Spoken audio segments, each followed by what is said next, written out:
Welcome, everyone. Cheers. Oh my goodness, we got the flamingo back. Finally, for a split second. Yeah, well, he's back and he's hungry and he'll probably be pooping. However, he talks almost as much as Rab does, so it's gonna be okay. Rab is under the weather. We will see. But he did say he's probably going to pop in, so we might just be. Yeah, waiting. he's coming. He said he's got some computer issues right now, but he's on his way. Wow, off to a banger already. Already great. So I got some blackberry brandy. No, you don't. Silly flamingo. I've got Bacardi 151 right here in a can. Nice. Yeah, one of the newer ones. Rum. This stuff's delicious. And I also got what I call a paradox, which is I have a Corona glass, but I am drinking Blue Moon out of it. Wow. That is something. Rebel. Wow. Why was that flamingo icon blocked in chat? That makes no sense. The flamingo icon's blocked? Yeah, it showed up for moderator review. I have no idea why.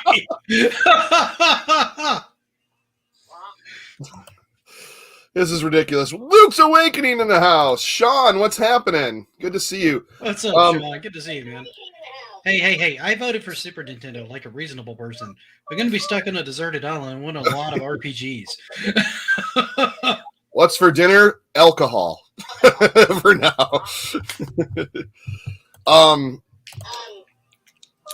Man, he is getting annoying. He'll be going to be turned off. How y'all doing? How's everyone doing, huh? It's been a long time no see. Yes, it has. And you have no hair. I thought you were talking to the chat. I've been good. I was like, yes, you talking to us? When you talked. I just talked to you on Monday. I know. I was trying to fill in some dead air. Oh, okay. That's fine. I thought we had the flamingo for that. Hold on. I'm taking care of that right now. And he's good. But I can tell you that Chuck and I have been hard at work doing. He is watching the Fast and the Furious films. Yes. I am watching the John Wick films. I've got one more to go, John Wick 4. And then we're going to maybe try and do a show discussing which is better. Fast and Furious films. I kind of don't want to do it. Absolutely do. End up just buying like. It's the most important thing that you will ever do in your life, Nick. No, ever. It's really not. I've seen enough. No, but it really is. Whoa! A rarity because we got the flamingo and Rab today. Wow! And they occupy the same space at the same time. I feel like there's a paradox happening. This bird should not be here. Come on. Wait a second. You're a poor replacement. Okay, you're not that. What bad. is this? We also got the original Next Level Gaming with us, Mike. Yes, you do. Wow! Howdy! This is crazy. It's a party now. It's a really extravaganza. It's the Avatar formerly known as.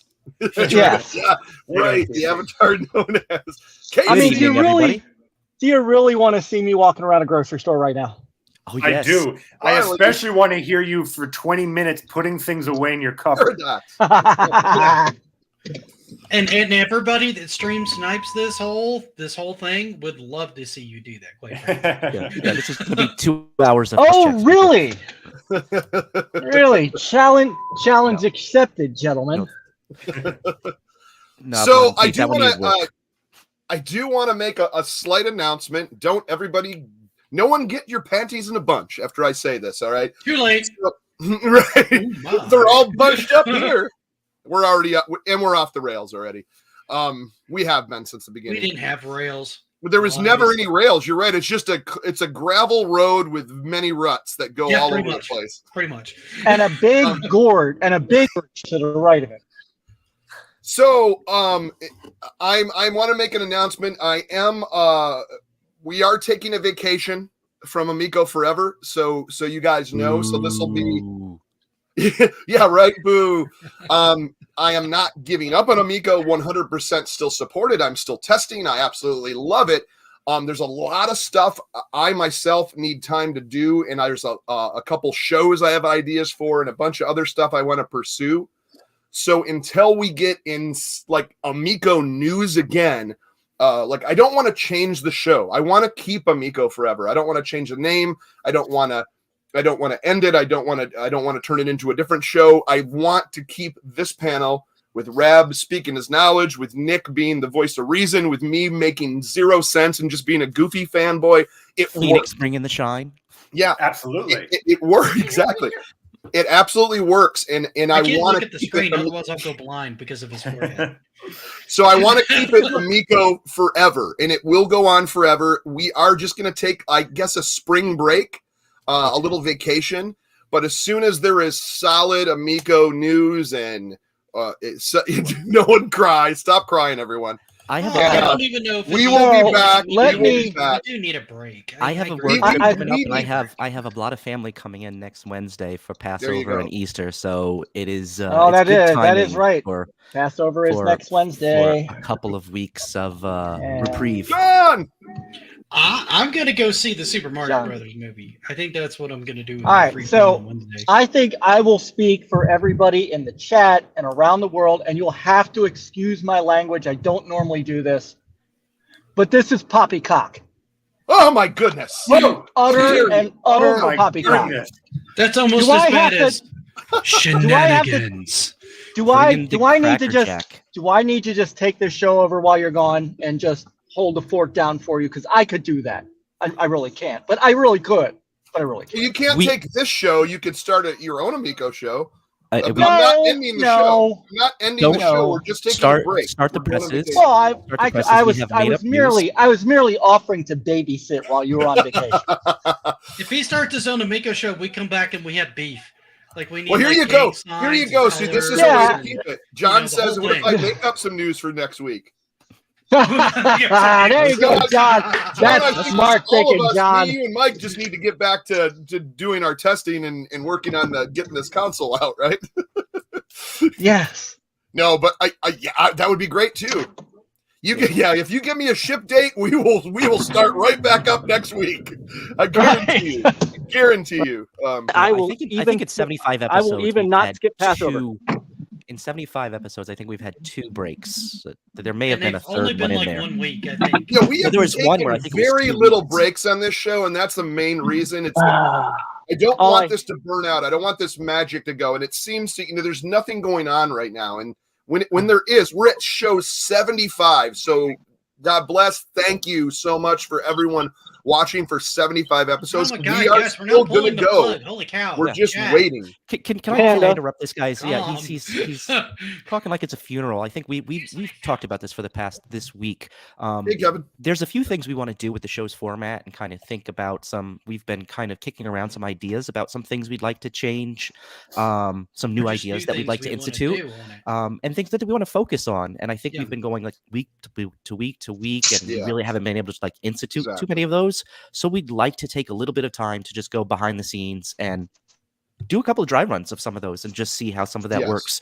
Using this little break period, I think is going to be a good thing for the show. It might be able to allow us to institute some of those things we've been talking about. So yeah, it's a a little bit of a spring break. We're all going to go. We'll come back with a nice little tan. Hopefully no warrants or records. I And it'll can't be fun. promise. Yeah, why are you going to ruin all my fun? Mm. No Well, comment. cheers.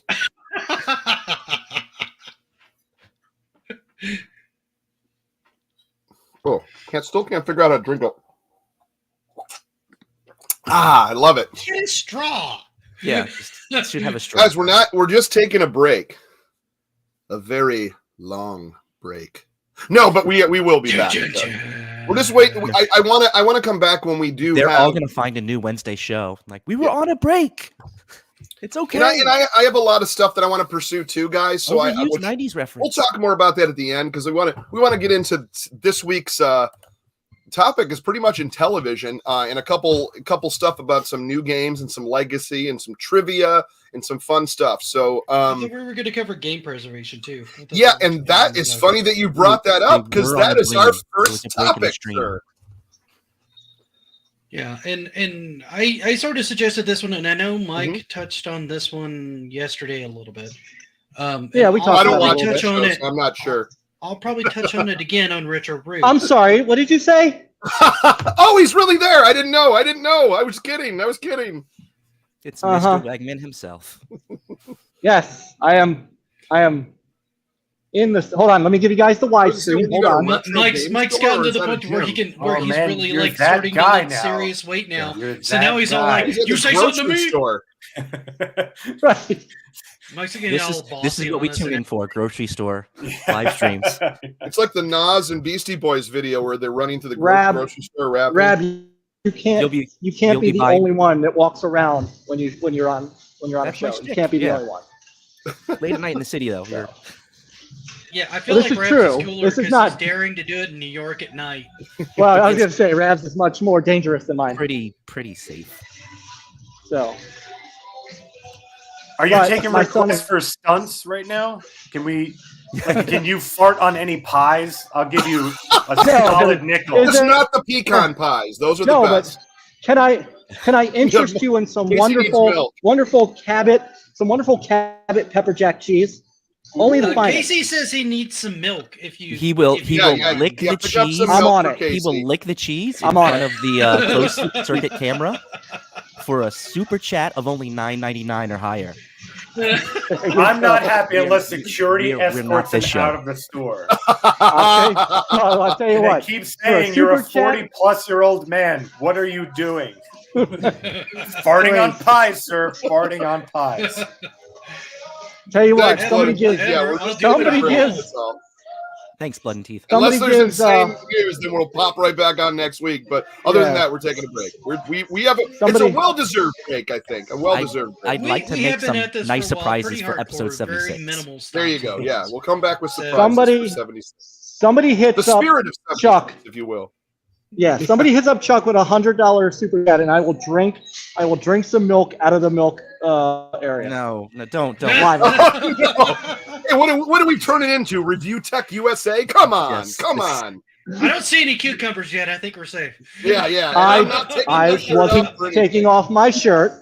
Keep this man away from the poultry section, and we are not that podcast. That's about as much as you're going to get, guys. Oh, no.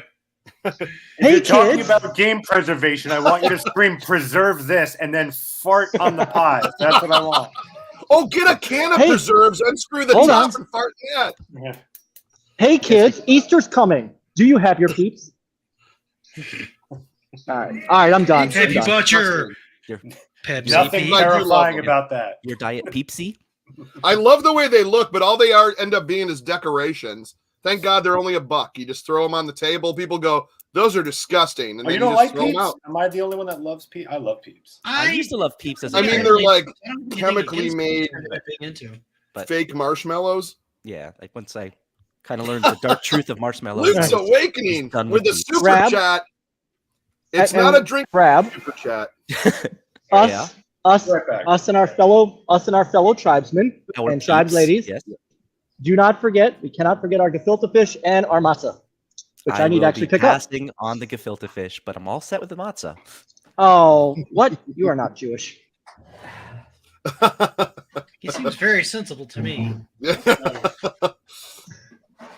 Wait, Grab, what are you doing? I'm waiting to see. So Luke's awakening with a super chat. So for $5 says, I was waiting for him to pull out a secret hair for God's sake. Then Panda took off, and he's getting some hair.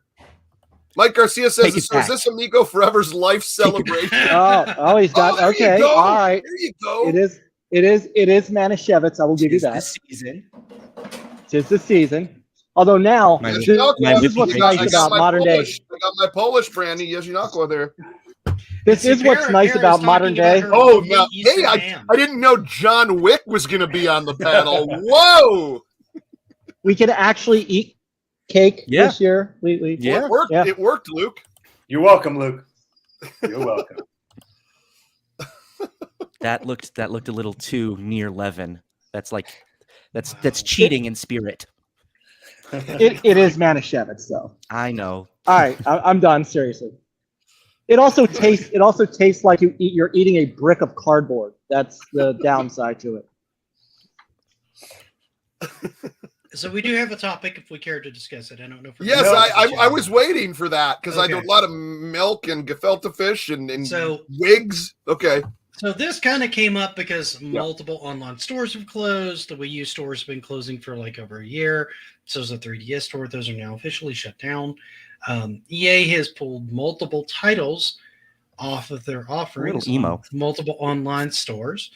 And if you don't have those downloaded already, there's no way for you to re-download them. So this brings up the question that I know Next Level Gaming has already covered yesterday, and my Retro Roots panel will probably cover in the future. Yeah. Of discussing game preservation.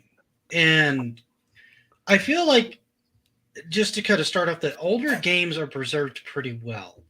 Like Intellivision and Atari 5200 and all those could use some work as far as like having a good controller for those, right? But the games run fine. The ROMs are stored somewhere. People can get access to those in various forms of legality.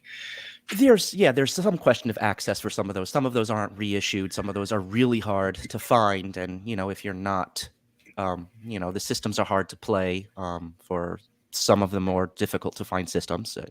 You're not going to find too many Fairchild Channel Fs or APF MP1000s out in the wild unless you're going to spend $500 for them. So accessibility is still difficult, but they are out there. They're less of a concern.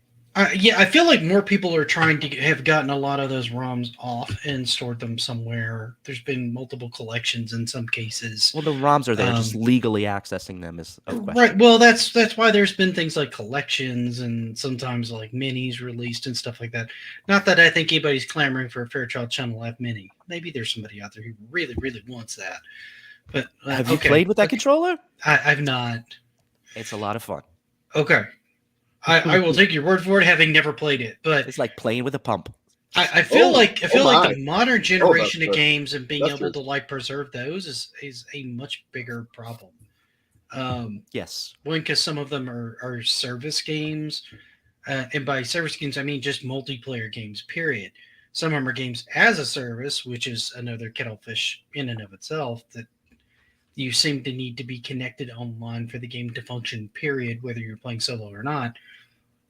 And then the size of the games has just gotten so ridiculous, and so little of it is even stored on the disc that you can't just really rip anything off the disc or pull it off of the cart and upload it and have a complete game anymore. Like that era's kind of gone away. So when they start pulling these things off of online stores, you're pulling away your only repository, I feel like, that you have for these things currently. So it's kind of for me, it's sort of an alarming trend, and honestly kind of a discussion as to what the company's responsibility is to the person who bought the game and how long is that responsibility for, right? Well, I think it's also like unwritten. It's interesting. Go ahead, Brad. I was going to say, I think there's also a bit of an unwritten contract, like, okay, we all know there are ROMs out there and they are legal to access. If you own the game, you technically could own a copy of the code of the game. There's nothing illegal about owning a code of the game. Distributing is another question. It's very much a gray area. But when you have companies that are not committing to keeping this stuff out there and keeping that access out there, I think it's a breakdown in the trust and a breakdown in like the unwritten contract of, okay, we're buying games, we're paying for this experience. It's kind of there's an unwritten understanding that we feel we have ownership of that game. And for the game companies, they have lawyers who've made it very much apparent that no, you're buying a license and a license that can be revoked and stuff. And I think that breaks down. And as that breaks down, the public is probably going to be more and more willing to just pirate what they can and not worrying about paying up front. And I think it's a breakdown in the system that you saw in the music industry with Napster exploding in popularity. I think the games industry really risks this trust level with their customers of, okay, I'm going to go out and buy this up front and buy this game, or no, I'm not, because I think you're just going to take down the server. No, I'm not, because you're just going to take down the store in 8 years and I'm not going to be able to buy this, or I'm not going to be able to pass down this experience that I enjoyed with my kid 10 years later, because this 3DS, I can't load. My kids are just getting to the age that they would enjoy a 3DS. And I don't have access to this whole digital library legally to load that up for them. I mean, that's not part of the 3DS anymore. It's just the physical now. So I think there's just going to be more and more of a feeling of leeriness with some of these companies. Like, either you put up, or we're going to find other ways to access, and we're not going to be spending the same kind of money into these systems that you would have seen whales spend in the past, the big spenders. Yeah, and there's some consoles that are harder to translate too. Like if you try to emulate the Wii, that's a little bit harder to do because of the way the controller works. Same way with the DS and the 3DS, because of the way those screens work. I see people emulate it, but it always looks kind of awkward and strange when you're watching them emulate it. That's what I was saying about the Stern Electronic games that DJC was showing last week. There's some of those games, like Dark Planet was actually in a physical enclosure. You had a molded lunar landscape for Dark Planet to play, and it created a very different looking experience from what most people will play on an emulated ROM. It's just because like we saw that emulator, it literally was just a line and a track. Like you didn't know that there was a whole moon surface on that, and it was beautiful looking, to be honest, for the time. You may want to be Mike better mute that. I was going to say I don't want to get a copyright strike on here. Come on. I think Mike is no, that was muted Marty now. Flamingo. He was going to say something. No, Marty, shut up. We kind of talked over him a couple of times. Well, it's okay. And honestly, Rab said exactly where I was going, which is the problem with trusting these companies to, let's call it what it is, do the right thing by us as gamers, is we don't. And they were specific. This goes back even well before streaming and well before, subscriptions. If you go back to any game that's on the same disc, studio with Marty. Sorry, go ahead, Mike. If you go back to any game that's on disc and you open up even the manual, it tells you flat out you don't own that game. You own the disc it's on, and that's it. And that is it. And that's where they knew. It's almost like they knew they were headed in that direction. So you've never owned a game, even if you bought it. And that's where I think a lot of people don't. They bought games for decades, just not even understanding that we were coming to this point. Right. Yeah, and part of it to me is like, say you get, especially like licensed games, like DuckTales went away off the Steam store for a little bit. Eventually they got it back, but they lost. I'm sorry, just watching Chuck. Oh, go ahead. Yeah, this is lost a license. Can I just say real quickly? Doesn't this feel like the teacher is out and it's like the sub is in? It's like the last show for a while, so it's like the sub teacher. Look at your host. Yeah. I know. That or the regular Honestly, teacher. this feels more the regular true to form than we've been in a while, frankly. Well, it feels more like the real things. All of these. I did all of this. It's 40 minutes of the class clown just doing armpit farts, and you're like, I was gonna come say, on, it's- clock, just end this, please. It's more like the regular teacher. Just this time, just came in totally drunk. I haven't used him in a while. Look how, oh my. Yeah, most of the stuff that Chuck is messing with right now, I have enabled. Everything. He's Marty Flamingo, who is a Geeks with Cash. The Flamingo hat was a Geeks with Cash. The glass. What was I'm my drinking wife. out of is from the him only thing and, is that and old his flamingo you had. That yeah, I think him, that's like him one and of the wife. the So items. Where was it? Yeah, we've got some stuff to talk about in the post show. Oh, you guys think there's a post show? I'm kidding. All right, I'm sorry. Continue, and I will. Nick, I will kill you out. I mean, call you after. This is fine. It's okay. Right? Yeah. Right. You're like, what the hell was that? Another example of this is stuff like Overwatch. Like everybody paid $40, $50 for that game, and they pulled that off and replaced it with the second one, which is free to play. But I mean, you basically took away a player's purchase. Yes. Yeah, at that point. Well, DuckTales was another one Absolutely. that dropped for a while because they lost the license. So if you didn't have it downloaded, there was no way for you to play it or re-download it.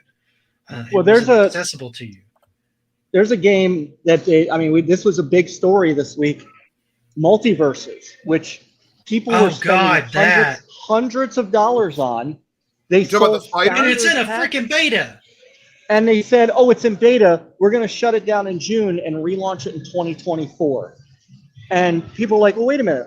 I spent like $100 on your Founders Pack. What happens to me? Yeah, because I don't even think they said it was a beta when they dropped it. They did not. They never said it was a beta. So everybody thought it was just live. I mean, stuff like that is just, that is. So, you know, one of the things about older games, and we talked about this a little bit on NLG last night, one of the things that benefits still right now, really old consoles like the 2600, the Intellivision, what are you guys, look, what are you doing? Oh, is that the We're price just of the shopping games in is aisle still, 7. What are you Right. doing? well, Yeah, you right. know, What are you doing? Playing all this copyrighted music Yeah, over no. Yeah, jeez. you know, nobody laughs when Raph is walking through the streets. of- 239. Here, you know what? You know how They're much, all worried you for know, my how well-being. much, It's gross. Yeah, you wanna- we're you more don't know how concerned much for my his smoked well-being. salmon I costs? mean, I'm the one that's acting up. 99. and his music is copyright free, sir. Yes, it is. Marty, Mr. Alright, Show can I- Producer Flamingo, help us, please. Yeah.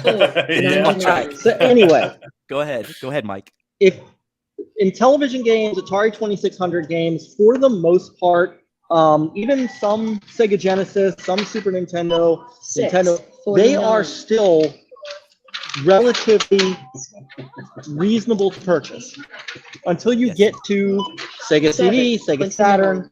Dreamcast is still fairly collectible, but the Yeah. pricing, game pricing is the biggest issue, I think, 99. when it comes to preservation and the market. And the,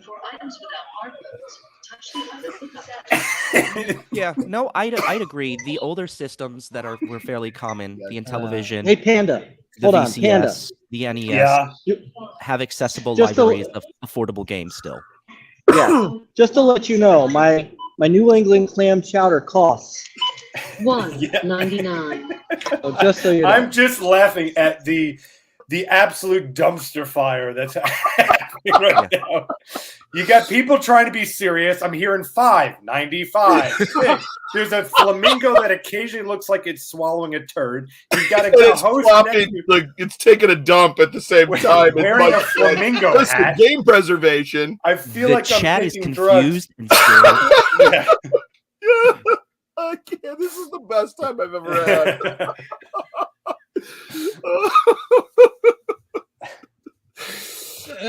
Jacob says, "Wow, a lot's changed in 6 months since I've Hi, been." Jacob. You're damn straight. we have entered the spring doldrums. Jacob. Seriously checking out. He is Scepter. How you doing, by the way? Yes. Oh, wow. It's just a bit we do. We just have an automated announcer The just ratings are off the out our chart. prices. Gefilte fish. Dreams like this, everybody. All right, Oh. let's go back to I am Game actually leaving this. preservation. I'm actually leaving the store. Don't worry. Miracle Whip 2-pack. I'm leaving. Do me a favor when you place your Miracle Whip in the bag. Mike, do me a favor when you get in the car, blast as much copyright music as you possibly can. Oh my God, why? Preferably on Sirius XM with as many expletives as you possibly can cram into one show. That'd be No, great. Mike, can you take us to the drive-through of like a Church's or something, Oh yeah, that'd be cool. or a Sonic, and ask him for a rundown of all the drinks? That'll be good. Paradox Air says, "Clear proof Mike has checked He's out." checked out. That's right. I have checked out. He would have had to check in first, which I don't think he ever did. And did you get Casey's milk, by the way? 'Cause he's Yeah, been where's wondering. Casey's milk, man? Oh, Fastback wants to know how much are eggs.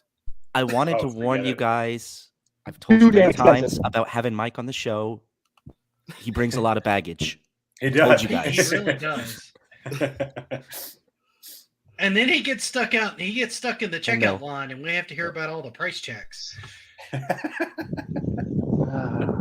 Yeah. I was Eggs are hoping you were going to expensive enough, I'm just argue gonna about get having a chicken. coupon.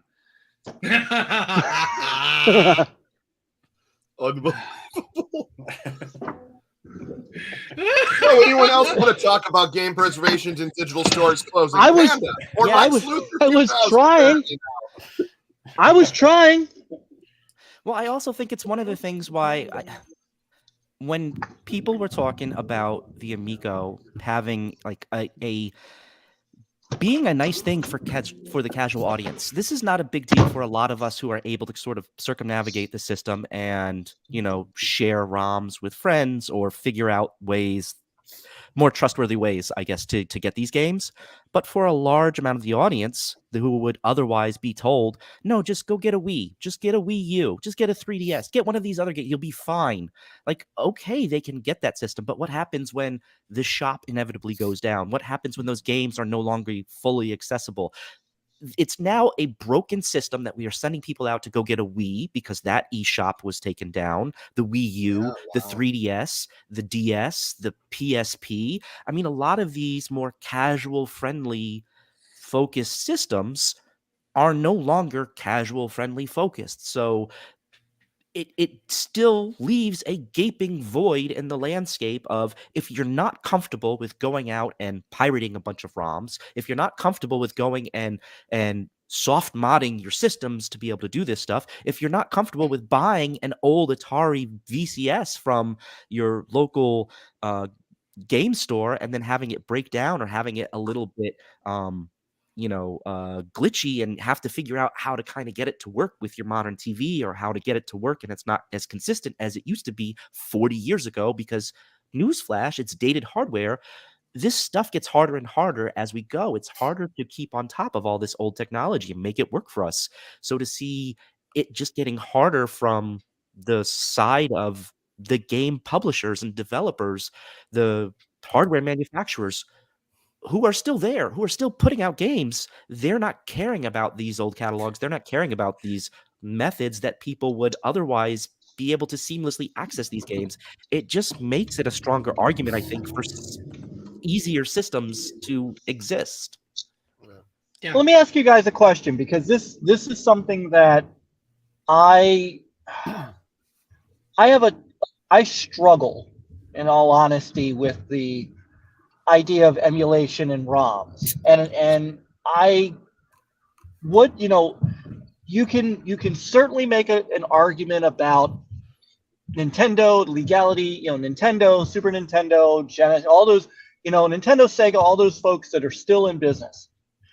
Coleco isn't in business. There is no other ColecoVision. There's a Coleco Holdings.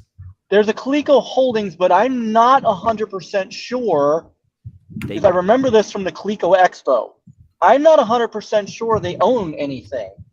They own the name. They don't own the They game. own the name, but they don't own, right. So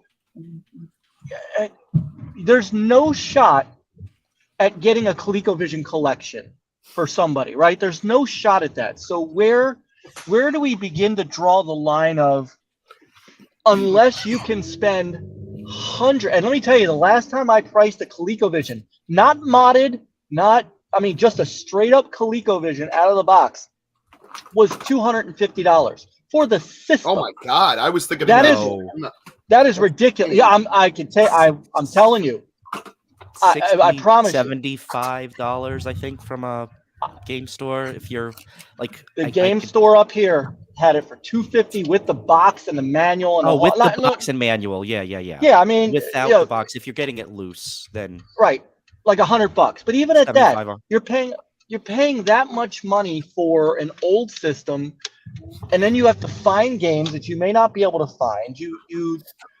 How do you enjoy that, and how do you show younger generations these games without the ability to actually show them the games? And that I think is where I have my biggest issue with the balance between the legality of emulation and true game preservation and teaching that to the masses.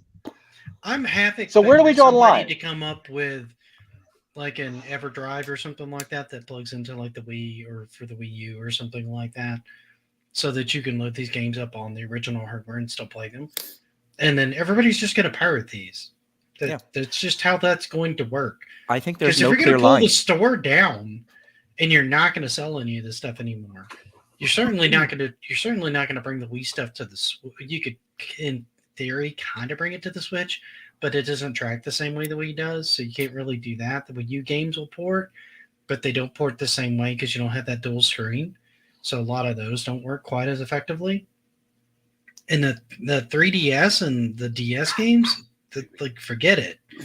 It would just be a mess. So, I mean, if they're thinking they're just going to drop them on like part of their service and keep charging people more and more money for the service so that they can play these, I think they're looking at like a losing scenario there. Oh yeah, thank God, Indy, dude. I hope you're doing all right over there, man. Yeah, it's getting really rough over there. Indy, my brother, please stay safe.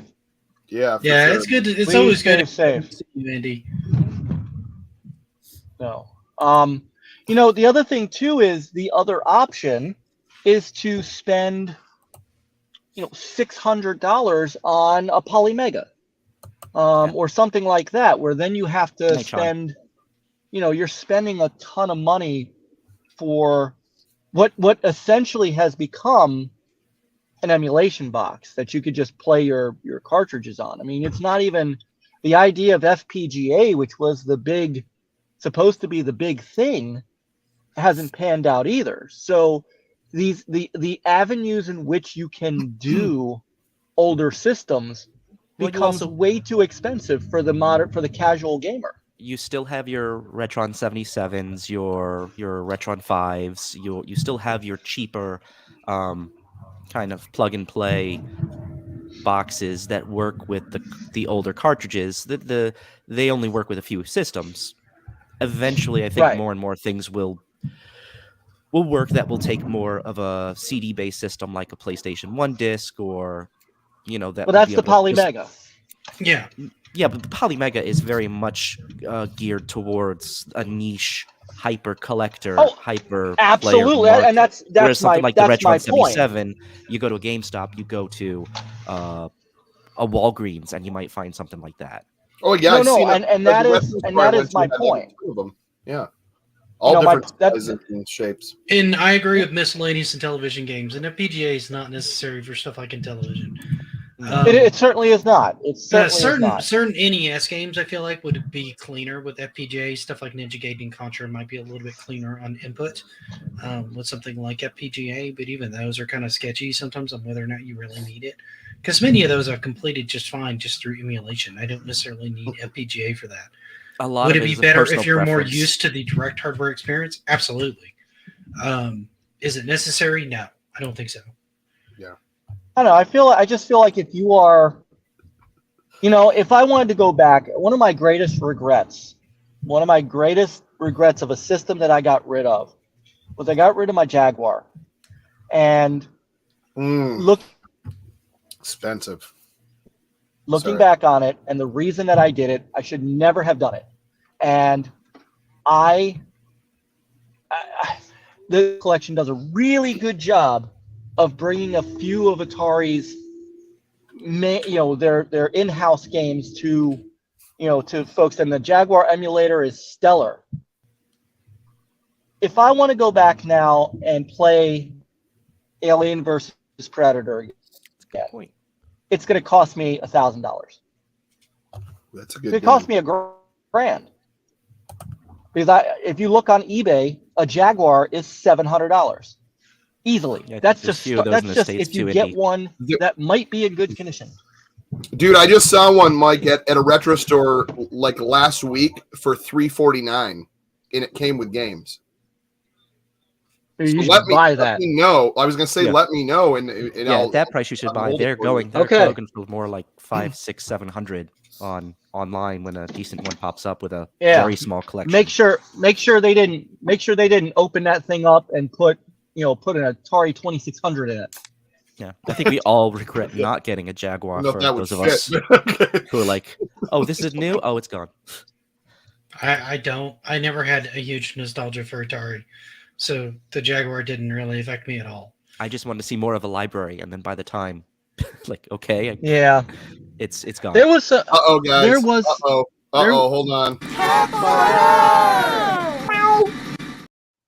Okay, there we go. all right, we've got it. Continue. You know, there was a spark of What just happened there? I had no idea what just happened. That was And interesting. Mike was going to say something. Then he sorry, disappeared for a I second, kicked then in he my came back. Wi-Fi. I'm home. There was some potential when you saw games like Tempest 2000, Defender 2000, Alien versus Predator. There was a legitimate potential with that system that never got realized. That's sad. That controller never made sense to me. I'll be honest. A number pad on a controller at that era didn't make sense. I know there were games that used it. It just didn't make any sense.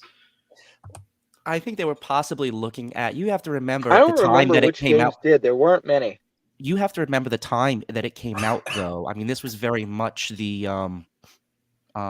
multimedia sort of wave that was going over everything, and games on computers were mouse and keyboard, very intense. So I could see them using some of the buttons on that controller and just having some sort of periphery with some of those games, because Atari they didn't have access to many of the games publishers, but they did have potential access to some computer publishers. So yeah, and I don't know. The positioning of it would make it kind of awkward. I could see Not that of sometimes the mapping on a keyboard isn't awkward. I'll be the first to admit that, but at least it's more customizable. You can move stuff around if it's too strange. You know what I mean? Yeah, but 12 buttons on that face, 16 buttons. They could. Yeah, there were quite a few. There's There's at least 12. You could what do you map think? a lot of options on it. So going back to this preservation, before we move on, but I do want to talk.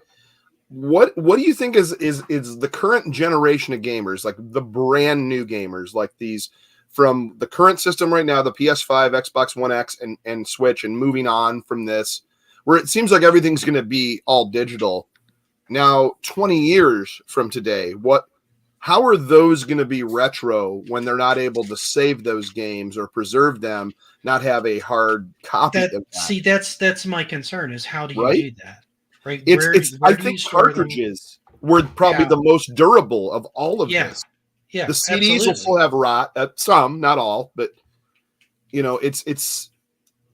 I like the Switch even that the they have cartridges will eventually die. Those pins will eventually get too much wear. Eventually, if you use them they'll all, die. But it'll take a really long time. Don't get me wrong. Yeah, the chips malfunction at some point. The chips will break down. You have chips from the 60s and 70s that are no longer functioning just from age. Internally, they do deteriorate.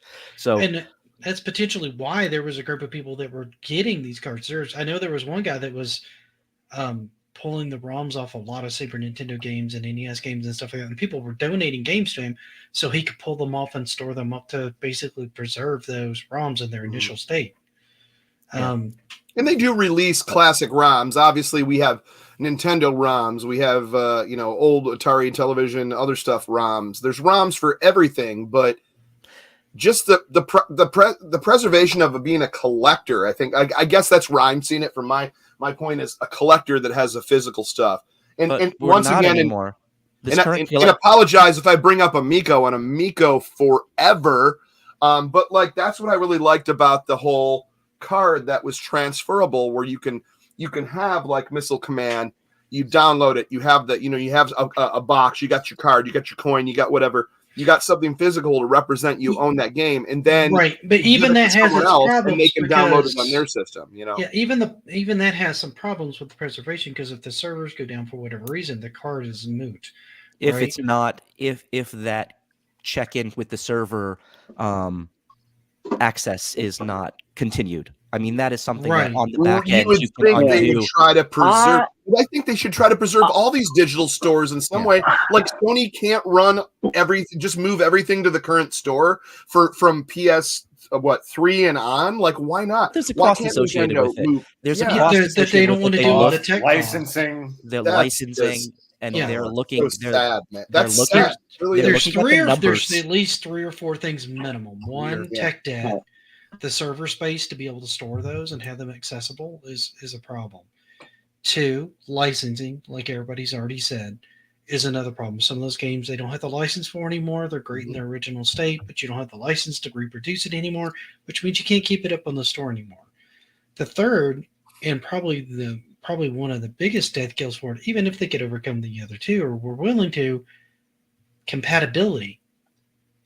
The PS2 and the PS3 used a rather unique architecture, so does the PS5. So trying to get those to be compatible with the PS5, because the architecture between all three of those is so alien, is sometimes tricky for them to do. It's not insurmountable, but it takes a pretty significant amount of work. That's where Xbox has been much smarter in this whole thing, because a lot of their architecture has been very similar from generation to generation to generation. So migrating your games forward has been much easier for them. I think even Fastback said that Microsoft has done probably one of the best jobs of moving a lot of your library forward in time. Well, yes, And the thing about the PS3 is it's never been emulated on a current system. If you get the highest tier of the PlayStation Plus and you get access to those PS3 games, you're not downloading them, you are streaming them, and you are only streaming them. And issue number 4 that Nick failed to mention, the biggest one for these companies is demand. Demand for these older games is not there. That's why you have Jim Ryan going out and saying something that we were like aghast at hearing, like, why would anyone want to play these old games? We're like, we love these old games, but we have to remember we are a very small minority of the broader spectrum of people who are playing these games. So when Chuck is saying, like, you know, what is going to happen to these games today? Are people not going to have access to it like we have access to these old games? A lot of people who are consuming games today don't really think of games in that matter. When they're playing stuff on their phone, oh, it's fun. They get to play it and everything. The game goes away. They're a little bit sad, but it's just a disposable game on a phone. The stuff that comes over streaming, oh, something comes off of the streaming service. Oh, they're kind of sad. They really like that game. But it feels like a disposable service that, oh, you win some, you lose some, you're going to get something else instead. You lose the feeling of ownership. You lose the connection that maybe we have with games and we have with ownership of a library of games. I don't think a lot of the up-and-coming Zoomer generation, Generation Z, whatever, I don't think they have the same connection to these media experiences that we have. Of course, they have closeness and like fond memories of doing things, but for them, there's endless input that comes in, so there's always something else. Right. I feel like the millennials are starting to hit that nostalgia factor, though, particularly when you start seeing things like a lot of the Resident Evils get remastered.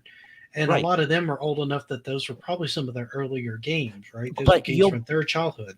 And now they're getting remastered by Capcom and they can play them again on their current system. But here's the thing. There's so much of that stuff out there right now that if not everything is preserved, okay, so they're going to miss some stuff. There's already tons and tons. There's 5 million games out there. How many of them are on mobile? We're not preserving all of them.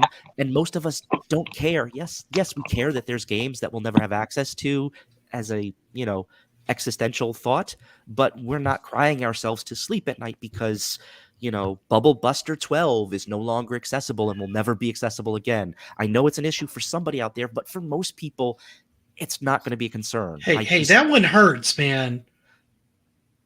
We'll talk on the after show that doesn't exist. That's not happening. Right. So, but, and to your point, Rab, and I think this is something that we need to remember. It goes to the saying, nostalgia is a hell of a drug. The Gen Z folks who are growing up with these disposable games, mobile, they were born into this digital world. They didn't have, and that's why they don't understand the nostalgia the way we do. They didn't have it. They didn't grow up with the stuff that we grew up with. And 50 years from now, if any of this is still available, they're going to be calling that retro, and their kids are going to be playing something that, Grandpa's going to say, "Man, this is way different. In my day, we played Call of Duty. what is this? That's what's going to happen. You're going to And have that's your part Back of to the the problem. Future moment. You have to use your hands. That's a baby's toy. That's a Exactly. baby's toy. Wild And Bunny. And that was kind of the point I was trying to make earlier with game preservation is, because, full disclosure, everybody knows I'm the other person in the room piloting the system. I have Seth piloting it with me. He's played a game or two that is on there that we went back and I said, hey, well, Astro Smash, everybody knows Astro Smash is on there. I take my son back and go, you know what? Let me show you what Astro Smash looked like when I played it first. Right. And that is what I fear we're going to be missing because we can't afford it or because companies are not allowing us to do it, and they're not doing it themselves. And we're stuck figuring out how to, thankfully I had Intellivision Lives on the OG Xbox, so I was able to bust that out. I don't have a VCR anymore to take my Intellivision console and plug it into to get it to jerry rig it to run into my HD TV. I just don't. And I don't have a CRT just lying about for this kind of stuff. So how, without anybody making an effort on the industry side, how do we pass this forward to our kids? I feel like there's going to have to be I think like eventually there's probably going to be a push on that because people are going to sit there and they're going to go, well, why can't I play this? I really love this as a kid. I'd love to play it again. And somebody's going to have to come. There's going to be the nostalgia factor. I agree. Yeah, and they're going to have to figure that out. Kind of like how they had to figure out Diablo 2. Now, if you guys, I don't know how many of you guys are really into that game, but when they were going to like remaster that, they realized they lost. Or most of the code had gotten corrupted. So they had to recode a good chunk of that game before launch. But I mean, that's what's happening now. I don't think there's going to be any more of that. I mean, there's already a clamor for we want this, we want that, and how many people are, demanding for how long, a good, Atari Jaguar games or Nintendo to bring back Kid Icarus or some of these old games in their library, and they still sit on them for years. And it's just a question of you're going to get some stuff back. You're not going to get everything. Yeah, and I think you're right. And it's not like everything has to move forward. I mean, there's probably somebody that wants Kitten Pals on the Wii desperately to be ported forward, but I mean that's going to be a pretty group. For someone that could be their game that they spent 200 hours with, right? A little girl who played Kitten Pals, a little boy who played Kitten Pals, and that was a important game for them. But they're not a big enough group, so they're not going to be. They're not going to be able to get their hands on it. They're not going to get the wheel greased. All right, so then this gets to the sticky widget of emulation. So I'm going to ask this question, right?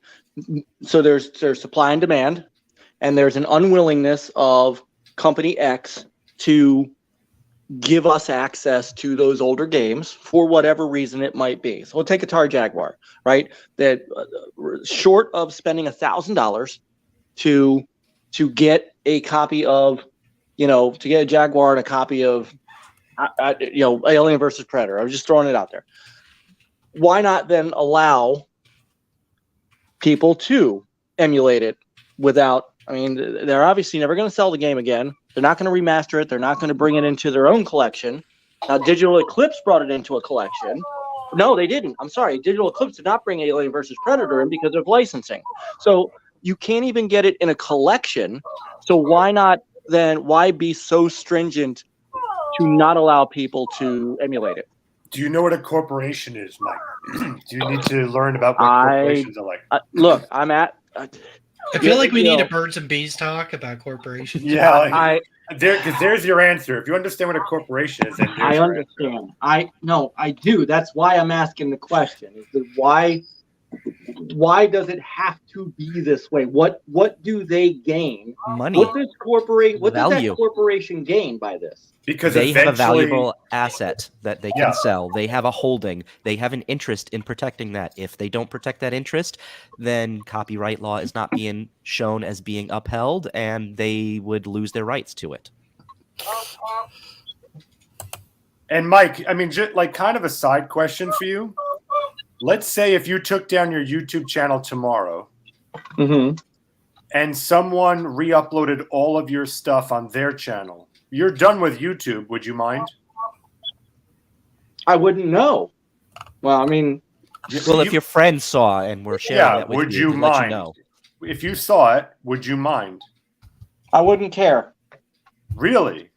If I shut down and I walked away from YouTube, what does it matter to me? Well, because now people are taking your work and they're getting views off of it. They're potentially profiting off of it. They may even potentially alter it Alter with and your manipulate face it. and your Yeah. name. Why did I shut down the channel? All right, there you go. I mean, that's okay. I'm not suggesting that they can't make another Alien versus Predator and sell it. I'm suggesting that they are gatekeeping a game that they are never going to allow the public to have, and they are forcing you to go through either expensive means that they're not going to make a dime off of. If I go out and buy a Jaguar on eBay and buy a copy of Alien versus Predator on eBay, they don't make a dime. So they're not making any money off of me no matter what I do. So Right, but in the there's no future, what if benefit. they want to? Let's say a new Aliens that's- movie comes out 20 years from now. They want to compile And all the that's old games And together. that's a difficult one because that's not even if Atari wanted to, it's not their license. That's 20th Century Fox and whoever did Predator. Yeah. But Hang on, I'm Columbia, doing- Well, One of my it's PC, I'll be technically right it's back. Disney. Disney Technically, now, technically the Predator is now Disney. Boycott princess. Disney. Disney, There's owned- too much. Oh, okay. Disney bought 20th Century Fox too. So yeah. But my Yeah, they point did. is, and if they So, come back so and the do a Alien collect- Queen I is think now Disney a owns Disney us, princess. Think too. about that for a minute. I mean, I don't. No, The Alien was a problem is Disney I don't- queen. I The don't little- live in the little pod, hypotheticals. the little face hugger is a Disney princess. That's fine. We can put little bow ties and little That was actually bows a on good- all the good little point. figures. It'll be fine. It's Thank totally you. fine. Don't worry. What if Atari buys Disney? I mean, we can live when in you see we can face live in huggers at the hypotheticals. non-Disney store, little stuffies. It was me. No, Right. Disney owning 20th Century Fox is not a hypothetical, Mike. No, That's I just- Rab, that's you would just know this. reality. No, I said, what if Atari buys? That's why I'm saying I don't live in that world of hypotheticals of, well, maybe 20 years down the line they might want to put Alien versus Predator in a collection. Which mythical universe are we talking about where Atari But wait, actually well, hold makes up, but enough why money Where all to those buy it? licenses. Absolutely missing my point. But wait, Absolutely Mike, missing I'm my making point. fun of your point. I get your Mike. point, though. Okay. Mike, am how? so Why lost in is a that different not a multiverse. valid? That hypothetical is everything. If you're holding on, people hold on to properties all the time that eventually come right back around. If you Eventually. gave that, so if you gave that So- away, then you gave away everything. So what's this? So there's no. So you're not. You wouldn't say there's a statute. Let's say a statute of limitations on IP. I'm certain, I'm certainly never going to, or I'm not trying to defend a corporation. I'm just saying it's not an easy thing. For me personally, I wish there was a third party. I wish there was some kind of system in place that every published game goes through Archive X company, that there's some deal that they're allowed to archive these things for, forever, and that after X amount of time, there's an agreement that if no one uses the license, whatever, that then through Archive X, they can release the game to the public for free or through whatever or something like that. Right. I would love some kind of third party involved. Okay, I would. I mean, that would be I would be in favor of that. Short hiatus. The end goal for me in this is not gatekeeping an old game, and I mean, part of the reason that these Gen Zers don't have any emotional attachment to any of this stuff is because they don't see it. There's no, like, if I told Seth, or if I told my 18-year-old about Alien versus Predator on the Jaguar, he wouldn't have a freaking clue what I'm talking about because there's no visibility. There's no ability to play it. There's no, unless I go and illegally play it and illegally download it and illegally emulate it, there is zero chance that I'm going to teach my son what gaming was like back in the Atari Jaguar days. I mean, well, what you can do, a tangible thing that you can do, I know that this is not what you want, but what you can do is, especially as someone who has a YouTube channel, what you can do is make videos about Aliens vs. Predators, for instance. That way people can always see, you know, like AVGN is a perfect example of someone who's brought a lot of attention back to those games. Okay, so other than spending $1,000 or illegally playing it, how am I going to get that footage? How am I going to do that without being able to play the game? Oh, well, yeah, you know, true that. But for the people who actually do own it, they can record gameplay. Then if there's a big enough, you can get a lot of people watching that thing and viewing it. And then now that company may take notice, they may want to re-release it. You can have a little campaign to try and get the game back out, whatever it is. The only thing I'm never going to, I'm not going to argue for the corporation, but I also at the same time don't believe just because someone is not using their property that they put the manpower and money into, that means you now suddenly can own it. I don't believe that either. Just not on a VCR, Chucky. Yeah, we have a VHS collection coming out with a hand-drawn cover art. No, we are Laserdisc. That's even better. I thought we were using Betamax. It's like Terminator 2 on Laserdisc. Well, and then until that time in which that is no longer an issue, then game preservation is literally the guy in the Geico commercial with the dollar bill on the end of the reel. Oh, you almost got it this time. That's what game preservation is until such time as gamers have clean access to something they don't have to. Preservation. I think we constantly confuse preservation with access. Accessibility. Preservation in a museum, we don't own that. We can still go see it. If these games are all viewable in a museum, maybe you have to go to the Strong in Rochester or to the National Video Game Museum in Frisco, Texas, but you have access to go and see those games. That's access. You have YouTube videos. If they put the gameplay footage and you can still play it, you have access to see what it was. You just don't have access to continue to play it. That's right. That's still preservation. So there's two arguments here, and I think we tend to preservation is actually pretty. A lot gets preserved. A lot more should get preserved as far as like prototypes and demos and stuff that wasn't put out, and some of this stuff on really obscure Japanese systems. There are organizations doing that. Yeah, there are. Yeah. There are. But I think as far as like public access should be another thing separate from preservation, where we should say our public libraries should have access to older games, and people should not be able to own those games. If the game disappears, then it disappears from the library. However, it needs to be figured out, but access to those older games that don't have access otherwise should be something that I think we could work towards a solution. And I think that's different from preservation. And I think the two kind of muddle one another the way they're kind of they don't mesh well, because this argument about preservation turns to, okay, if you're not going to preserve it, then we're going to turn to piracy. And piracy and preservation are two different things. Preservation is trying to preserve so that future generations can see what that game was. The game doesn't disappear. Piracy is access to be able to play so that you don't have to pay the owners of this whatever the price is that they're asking that you don't want to pay. That's a very different thing. And I think the argument gets confused, and it doesn't work that the two are molded together. No, well, but this is true, by the way, 1-inch biceps. I've seen arcade even emulators or ones that'll have like a multi-cart of like the Mortal Kombats. MK4 is unplayable. It's unable to be emulated. I don't know why, but that is true. So has anybody tried MK Gold? Because that's basically MK4 on steroids. Just play that. No, I haven't. But I mean, they're talking about the arcade, the full-on arcade ROM. I'm telling you, just get MK Gold on Dreamcast. Well, I had MK Gold. The same game on steroids, and just play that. It's Fight. it's not it's not the same as the actual arcade It's ROM. better in every aspect, is my point. It is not. It was awkward at first, but I hope I get a eulogy I'm an like this arcade every time I purist. take a I'm vacation. sorry, it's not.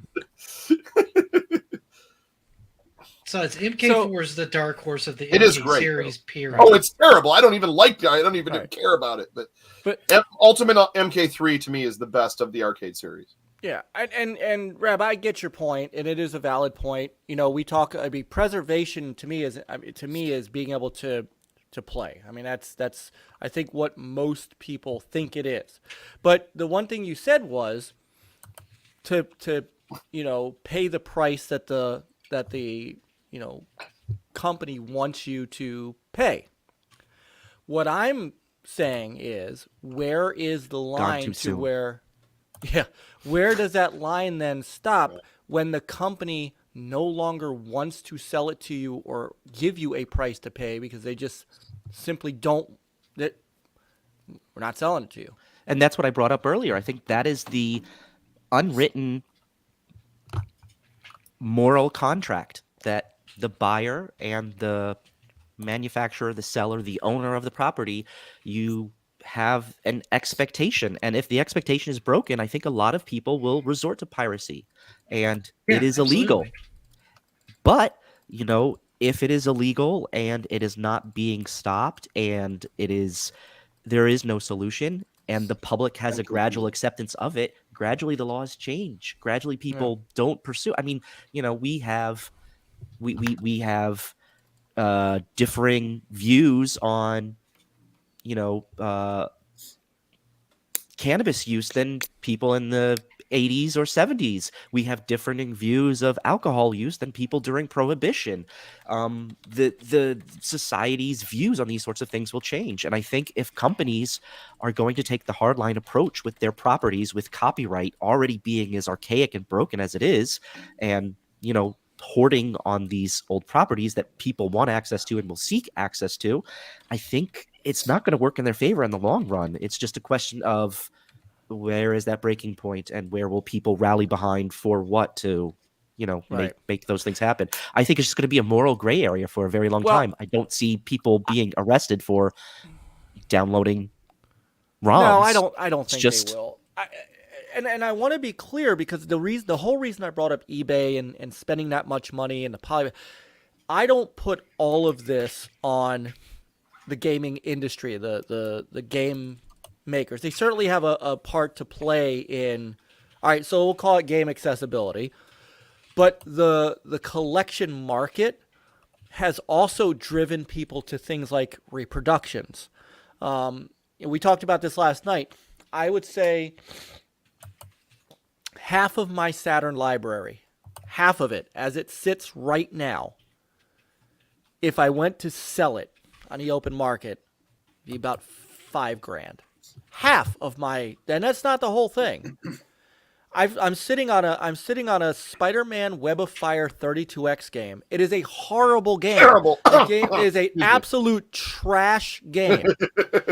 But if I went to go sell it right now, I can get $1,500 for it. That is ridiculous. And what it does is the collection market has also kept people, and that is the point that I made about the Jaguar. It is keeping people from, the collectors are keeping the gamers from getting in. And that's where I disagreed with Brian's comment. It was a good comment, but he says the owner of that cart doesn't lose anything if someone illegally emulates. In a court, they would say, no, they do, because they lose on the potential value of their object. There's less by that person emulating the game, they are satisfying demand. You are therefore satiating demand, therefore decreasing the value of the supply of a good that they have, because there's less value if people who would want it have a different way of getting it. And I think where Brian is coming from is the same place I'm coming from. The supply is gone. Yeah. There's no supply. Oh, I agree. I'm just saying in a court they would. No, and that's what Panda's saying too, and I agree with that. I'm not arguing that at the present that is the way things are. At the present, what I was trying to get at was at what point at what point does this get to a point to where it becomes it's untenable? more, yes. Don't know. Also, he's had Intellivision Legacy up for a while. We should probably talk about that. He left, so. Hey, once he comes back, we should probably talk about that. I think he was angry about the Mortal Kombat thing. That's okay. MK4 is the dumpster fire of MKs. Have you played MK on the Game Boy? Are you sure? Yeah, I was gonna say. I played it on the Game Gear. That's different. Oh, It's pretty close. I mean, it's down it's to very 2 different. buttons. I mean, I enjoyed Have you MK4 seen what for they what it put was back on the in the Game day, Boy? but it's not the one I want to go back and play. If I'm going to go back and play a version of MK4, I'm going to go back and play MK Gold. There were a lot more characters. It felt almost identical to the arcade to me. It was probably the most faithful port that was ever done to that game, to a console. I mean, if you want that arcade experience for it, more power to you, but it's rough to go back to. I have control of the thing. Chuck gave it to me, so I'm just going to throw some things up. Here's the thought. ROMs would be inexpensive to sell from the company's point of view. If they want to enforce IP laws, why not make it available for sale? And they have from time to time. They have made this available for sale. Nintendo's just worked it into their online offering to get more people to jump onto their online service. And from they've used it as a flex tool to basically bolster their numbers. Yeah, and from an investor's or shareholder's point of view, not having them individually for sale, but having them on as a online service is much more attractive to them. Yeah. So they have all the incentive in the world not to make these individual one-time purchases, but something that you would pay and continue to pay for and be caught up into that ecosystem. And you know, what I'd be a love forever to see, customer. What I'd love to see is but that's a Game Pass conversation again. Is some it kind of is. I would love to see like an official museum kind of idea where they take these games after X amount of time, they make them streamable to anyone with internet access, that you can play these games or you can visit the museum. I kind of like that idea, and I kind of feel like that's a nice official way that maybe everyone can be happy. Even if you pay for like a subscription for the online part of the museum and you get like donation based or a season pass like or something like that to go there physically, if even, you choose to go, but then you get access to the games. Even like a commercial location may be owned by gaming companies where they make these games playable, and you can have like black light reflective carpeting, and it can be very dark inside, and you can have lots of sounds of the other games being played in their attract modes at all time. I like that. You know, that's some good nostalgia. It's funny you mention that, because that was tried, and I don't know if any of you guys remember Microsoft Game Room on Xbox 360. Yeah. Hasselhoff! Hey, Game Room on Xbox 360 was exactly that. You built a virtual arcade with, and they sold packs of ROMs. And they also, I mean, I had Intellivision games, I had arcade games, I had a couple of 2600 games. And Capcom has something like that out now called Capcom Arcade Classics. Yeah. Yep. So I mean, that is something that I was a big proponent of, and they dropped it. They just dropped it. So we should talk about Chuck's topic.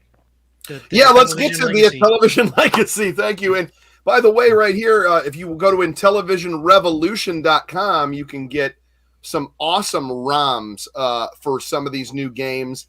Another great website is IntellivisionCollector.com.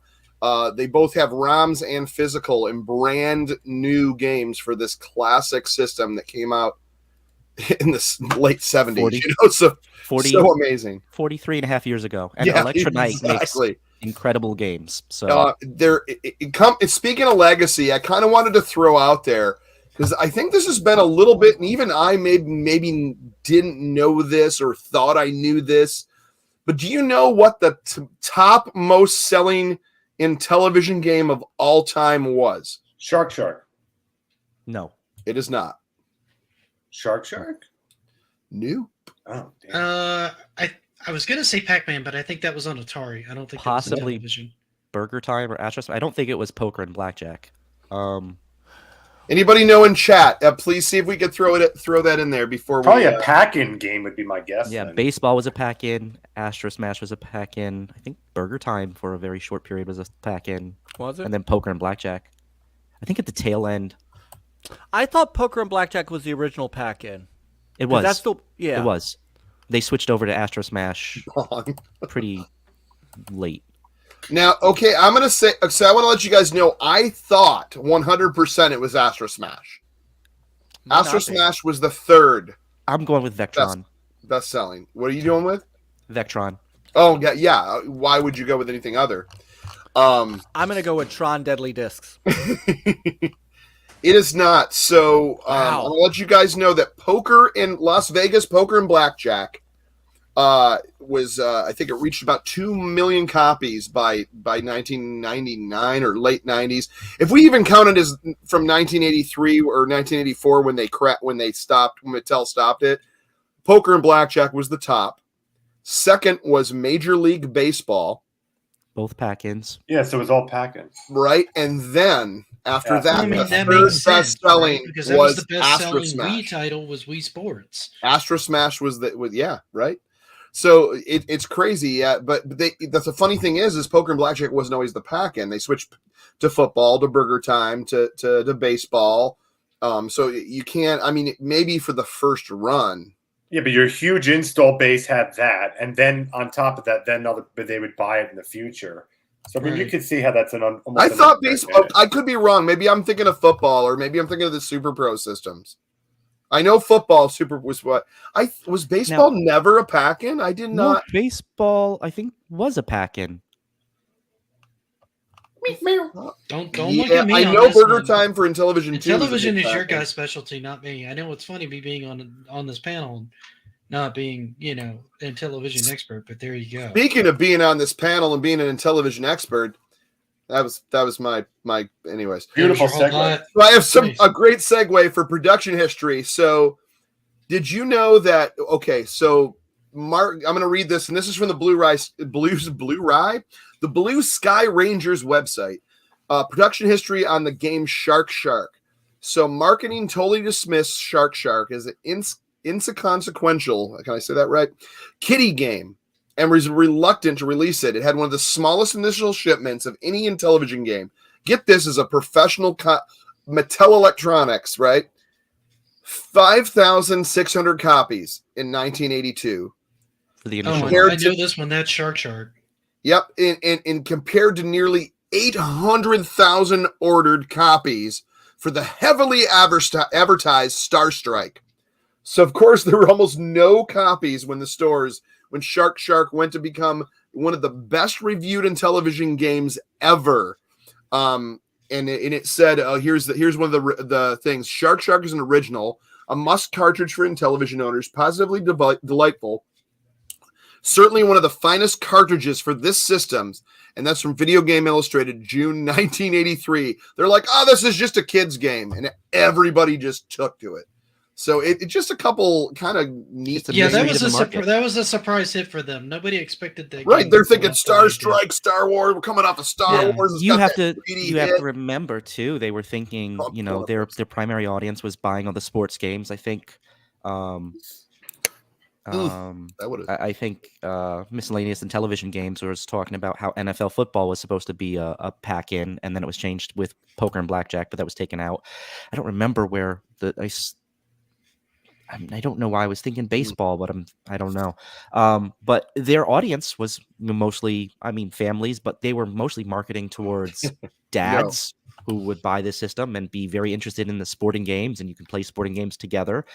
So they were interested in a bunch of those. Then the arcade games just came in, and that kind of Atari just swept the field with all of these arcade licenses like Asteroids and Space Invaders and Galaxian and all of those.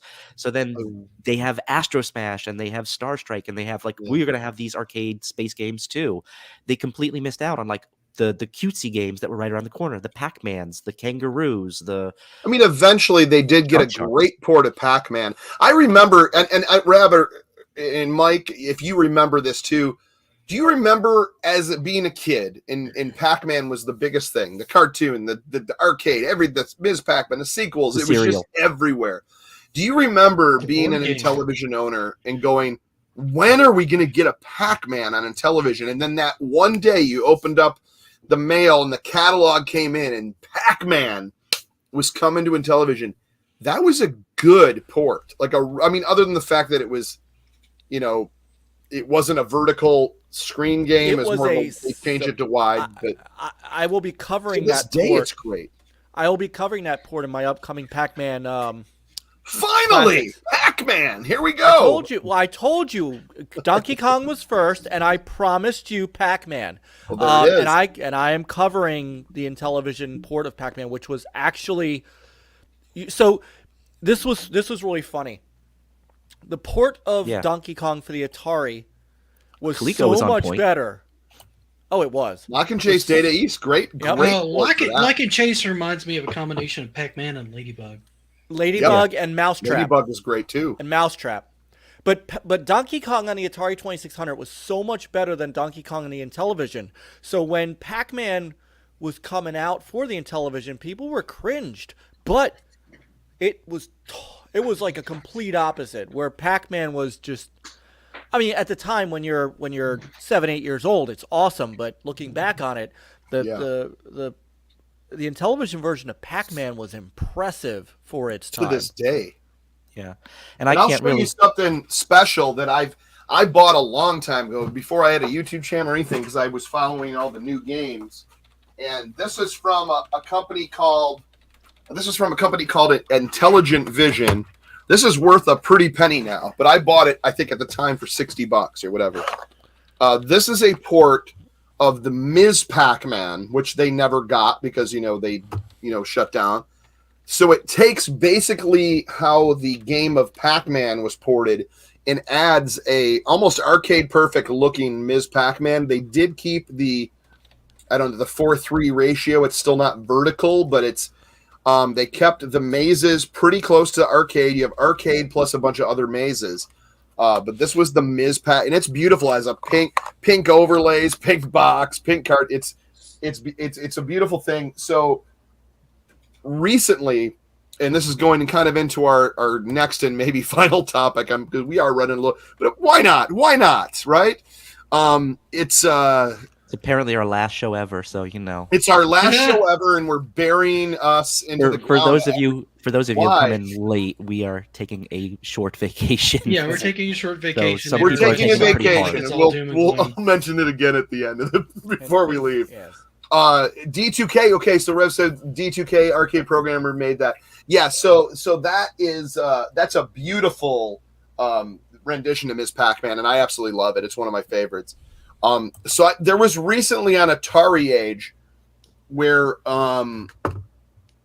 Skywaffles, that what he goes by, did this. Said he was working on a Contra. You've seen Intellivision, which is available on online on these stores as well. Intellivision was a Castlevania port to Intellivision. It was very well done. I mean, you're playing on this. I'm going to say that you're playing on this. So if you're not familiar with this, you may not like it, you may not. But it was a beautiful, faithful port. It almost mimics the Nintendo just behind it. So now there was another one that looked a lot like Metroid. There wasn't a straight port, but yeah, it was different. It was definitely different. But now they are working on Contra. So one of the Skywaffle said on Atari Age, he's like, well, I'm going to post. He goes, I'm not even close to finished, and this is like my first rendition. It's full of bugs. It's hard. It's almost there's probably, I'm guessing, placeholder graphics, every blah blah blah blah blah blah. But he's going to post the first level of his newly working Contra game. So it was a sample available to the public. Anybody can download this ROM. I'm not special. But I thought I'd play a couple of this, and it's hard because you almost respawn right while there's another enemy or a bullet, and and it's impressive. That just sounds like Contra to me. The respawning, when you were complaining about that, I'm like, this just looks like Contra to me. Yeah. Maybe it's a question for the chat, but Yep. Would you guys prefer some of the new? I love that these new homebrews are tackling some of these genres and games that we never would have seen on Intellivision.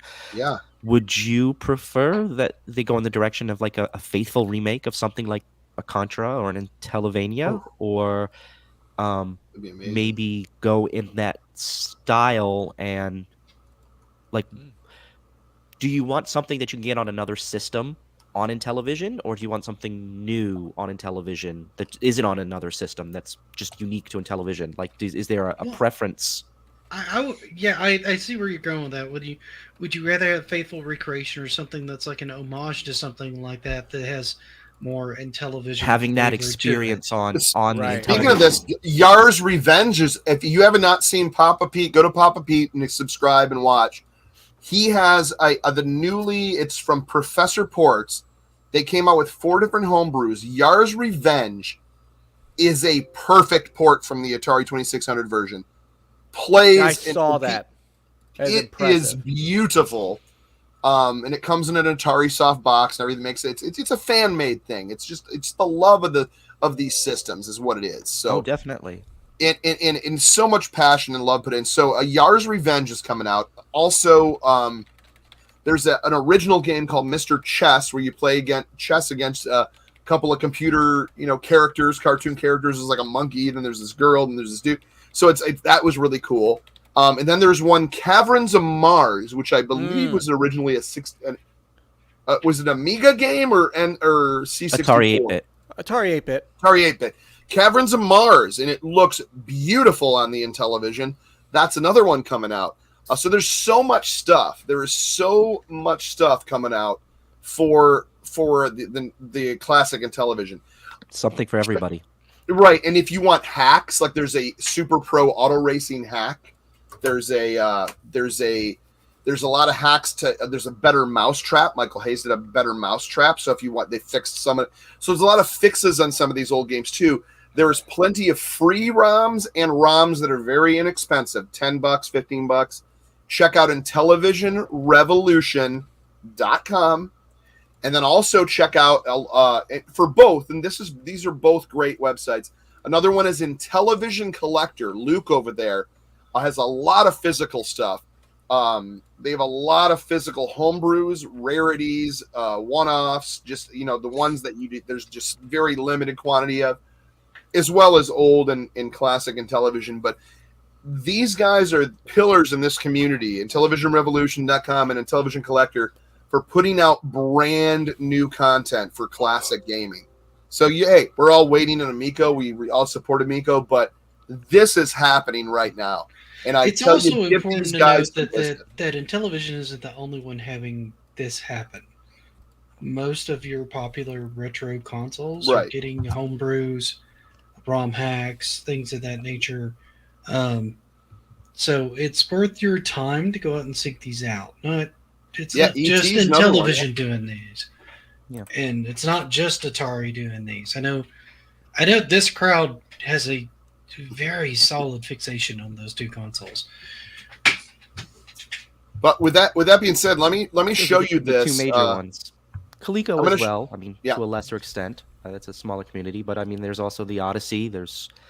I haven't seen much for RCA, but I've seen a couple that pop up from time to time. So there's other things that are out there as well. So I'm just going to switch over. I'm not going to have the sound on, so that way we can talk. So it does have the same sound as the NES version. It's just what Contra sounds like. So keep in mind when you're talking like especially some of the Nintendo homebrews, the Genesis homebrews, the Super Nintendo homebrews, a lot of those are hitting Steam as well. I've seen some of the Genesis homebrews and Kickstarters and stuff like that hit Steam, and they play great there too. But you can get a physical card and put it in your Genesis and play it that way too. They do it that way as well. So this is insane.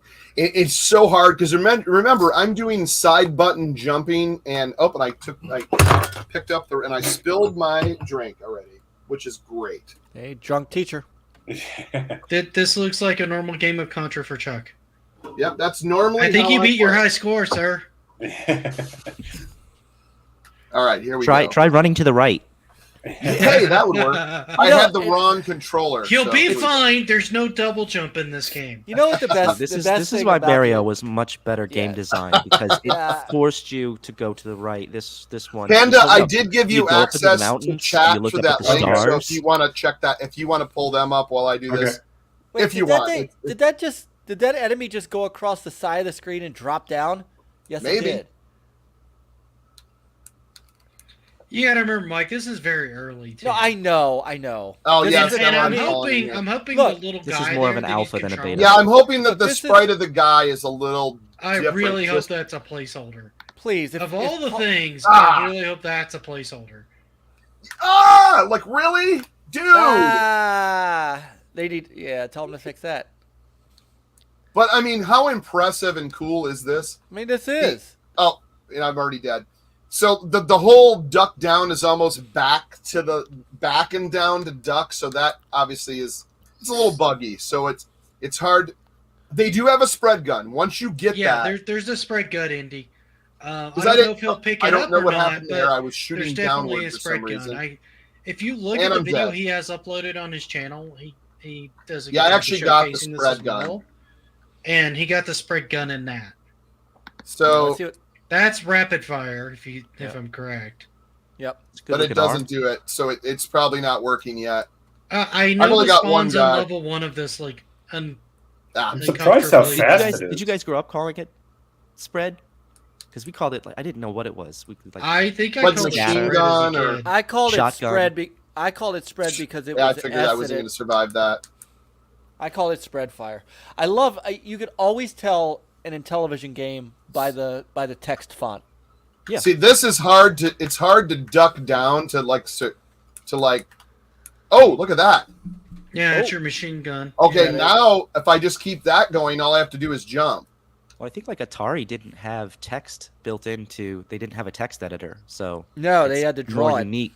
Yeah, they Oh, had to draw I'm the dead. letters, but They had to draw Intellivision everything. had the. And I'm text dropped in editor the it. water. Yeah. Awesome. But it was As one. Did, as it was did the one Odyssey font. 2. I think that's all Yep. they had was a text editor. It's But like- it was Hey. one. It was one font.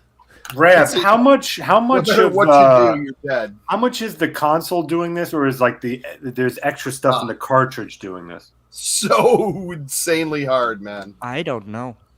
I would imagine fair, it's the give us- cartridge, right?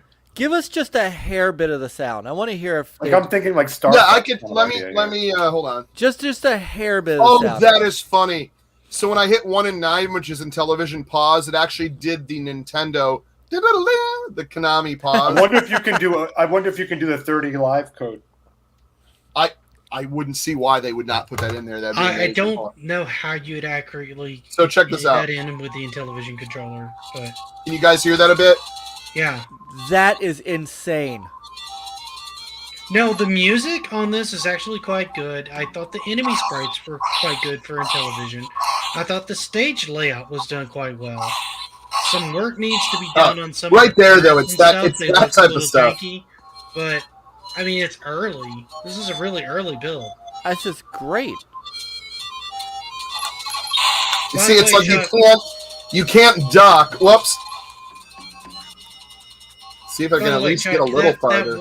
where you just died, that white block thing. that I you can't keep see it. jumping Won't let me over- duck. It's glitchy. Never mind. Yeah.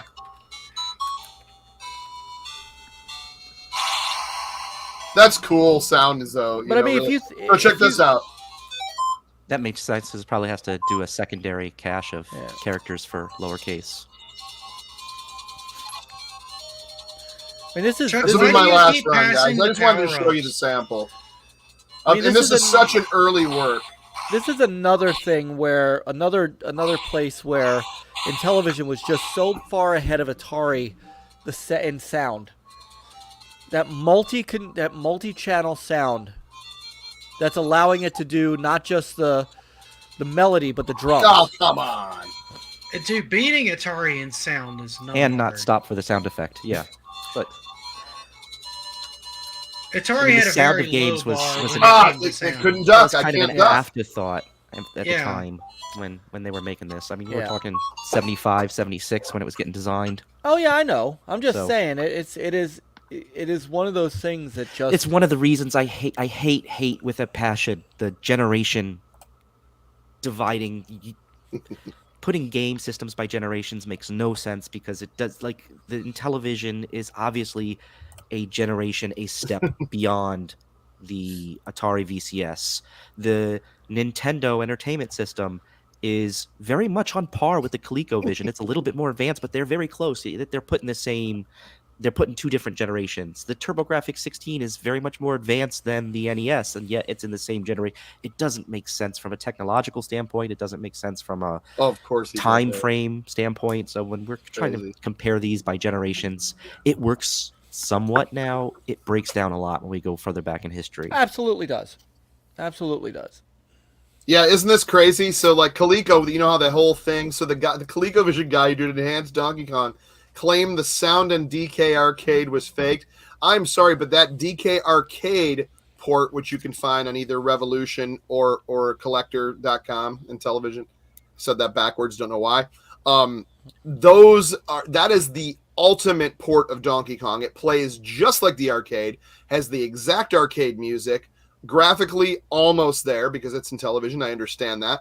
But a perfect version, and the sounds are great. The grinding of the teeth, the help me, the voice, all that stuff. So ColecoVision can suck it. That's all I got to say. What's the code to resurrect Amico forever? I don't know. It's ship date is up, down, down. Wait a few weeks. Yeah, there you go. Up, down, left, right. A, B, ship date. Yep, that's what it is. That is what it is.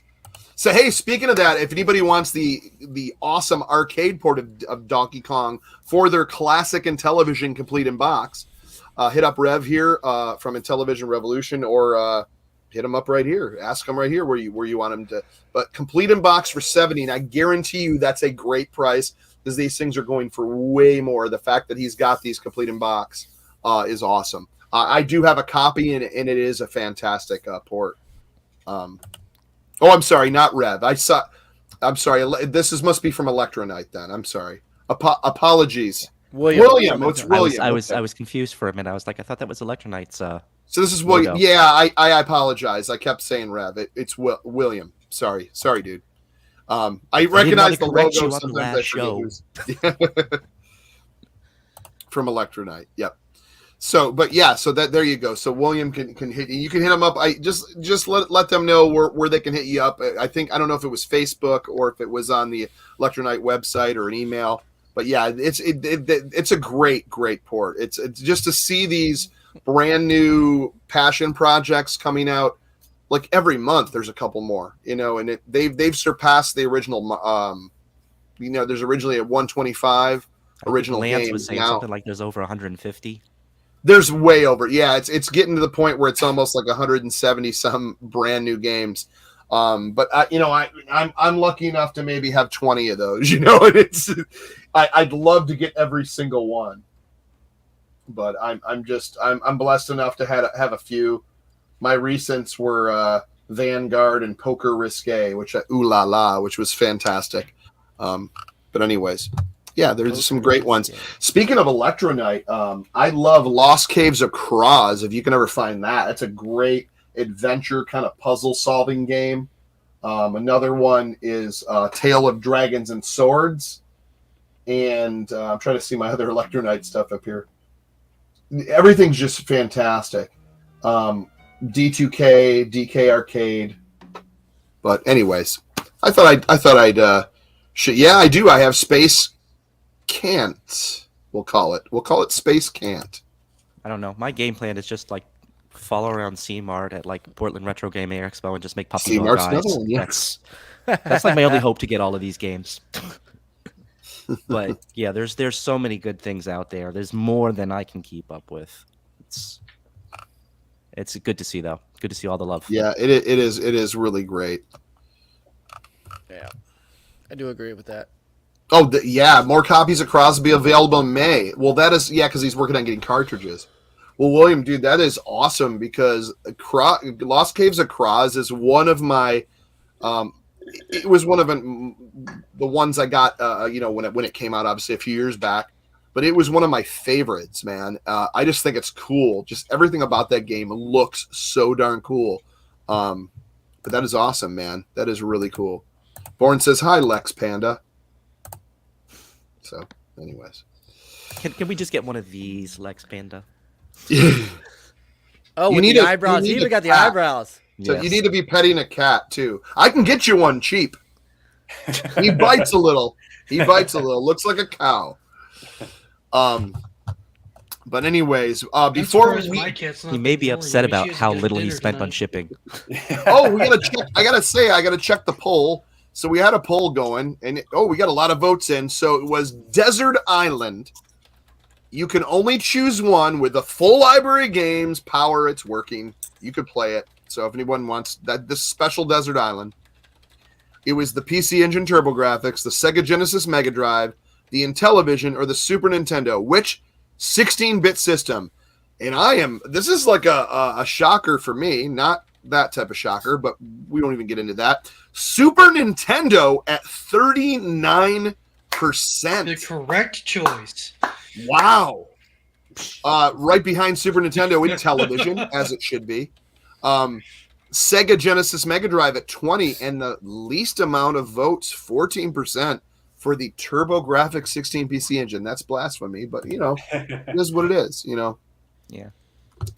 I think for me, the Super Nintendo probably had the greatest variety of games of those four systems. I think Intellivision has maybe some of my favorite arcade games on there, but just the RPGs and the early real-time strategies, I would go with the Super Nintendo. That's actually why I picked it, because I want something that I would want something that I could spend a lot of time on and still. I like that sound that Mike's making. Yeah. Is Mike growling over there? I don't. Yeah. Mike is just smiling. Mike's just Mike is doing internal price checks. I know, Born. It's unusual for me not to have a frozen camera now, and it's unusual for my selection to win the poll as well. And I like the fact that it bothers Mike. How does Indy forget? How does Indy forget I am also Jewish? Here, Indy.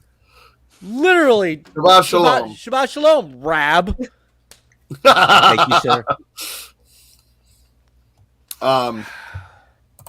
Do villains pet flamingos? Maybe.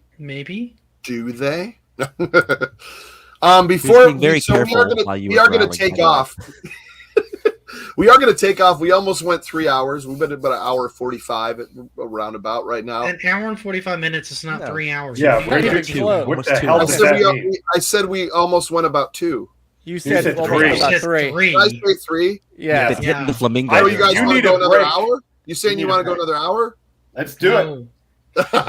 Panda's like, sure. Let's make it 7. No, I'm good. Let's do another hour. Panda is trying heavily to procrastinate. No, I'm see my wife coming. I'm upset. Off midstream. Yeah. Some people have lives and wives. Yes. Yeah. But anyways, I wanted to thank everyone. I wanted to thank This is where everyone. you caress Marty. I'd like to thank Marty here. But in all seriousness, I can't say enough thanks to Nick and Rab for just making this show what it really is. And I think the three of us, and one reason that we are taking a break as well as we really need a break. We've constantly been doing this show for 75 episodes. For here and there, we've taken a holiday, but oh my god, we need a break. Can I pause you for a second there, Chuck? Yeah. I know you don't want me to pause, but I do want to pause. Is he going to pull up Night Trap again? Because I don't know. No. Okay. No. This is a no. I was going to say, look, as the guy having watched you three guys, and I think it's clear that you guys have had a long adventure in this console, and you guys have been doing show after show. You're at 75. Yeah, you had 75 episodes where you probably realistically only needed about 9. I have to applaud all 3 of you. What are you saying, sir? I have to applaud all 3 of you for entertaining people, doing the best you possibly could. When some of us left, I'm one of those guys that left. But I've been watching you guys. You guys have been doing a fantastic job. I really do think if anyone needs an effing vacation, it's you three gentlemen. Just a little vacation. I think you deserve a vacation.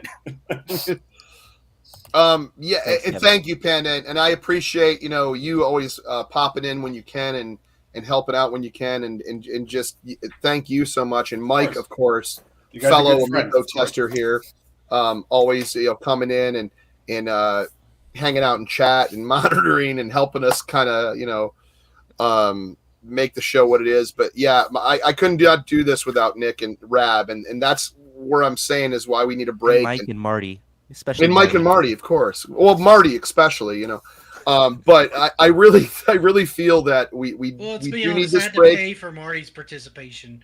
I mean, come on. Pellets on the toilet is what it is.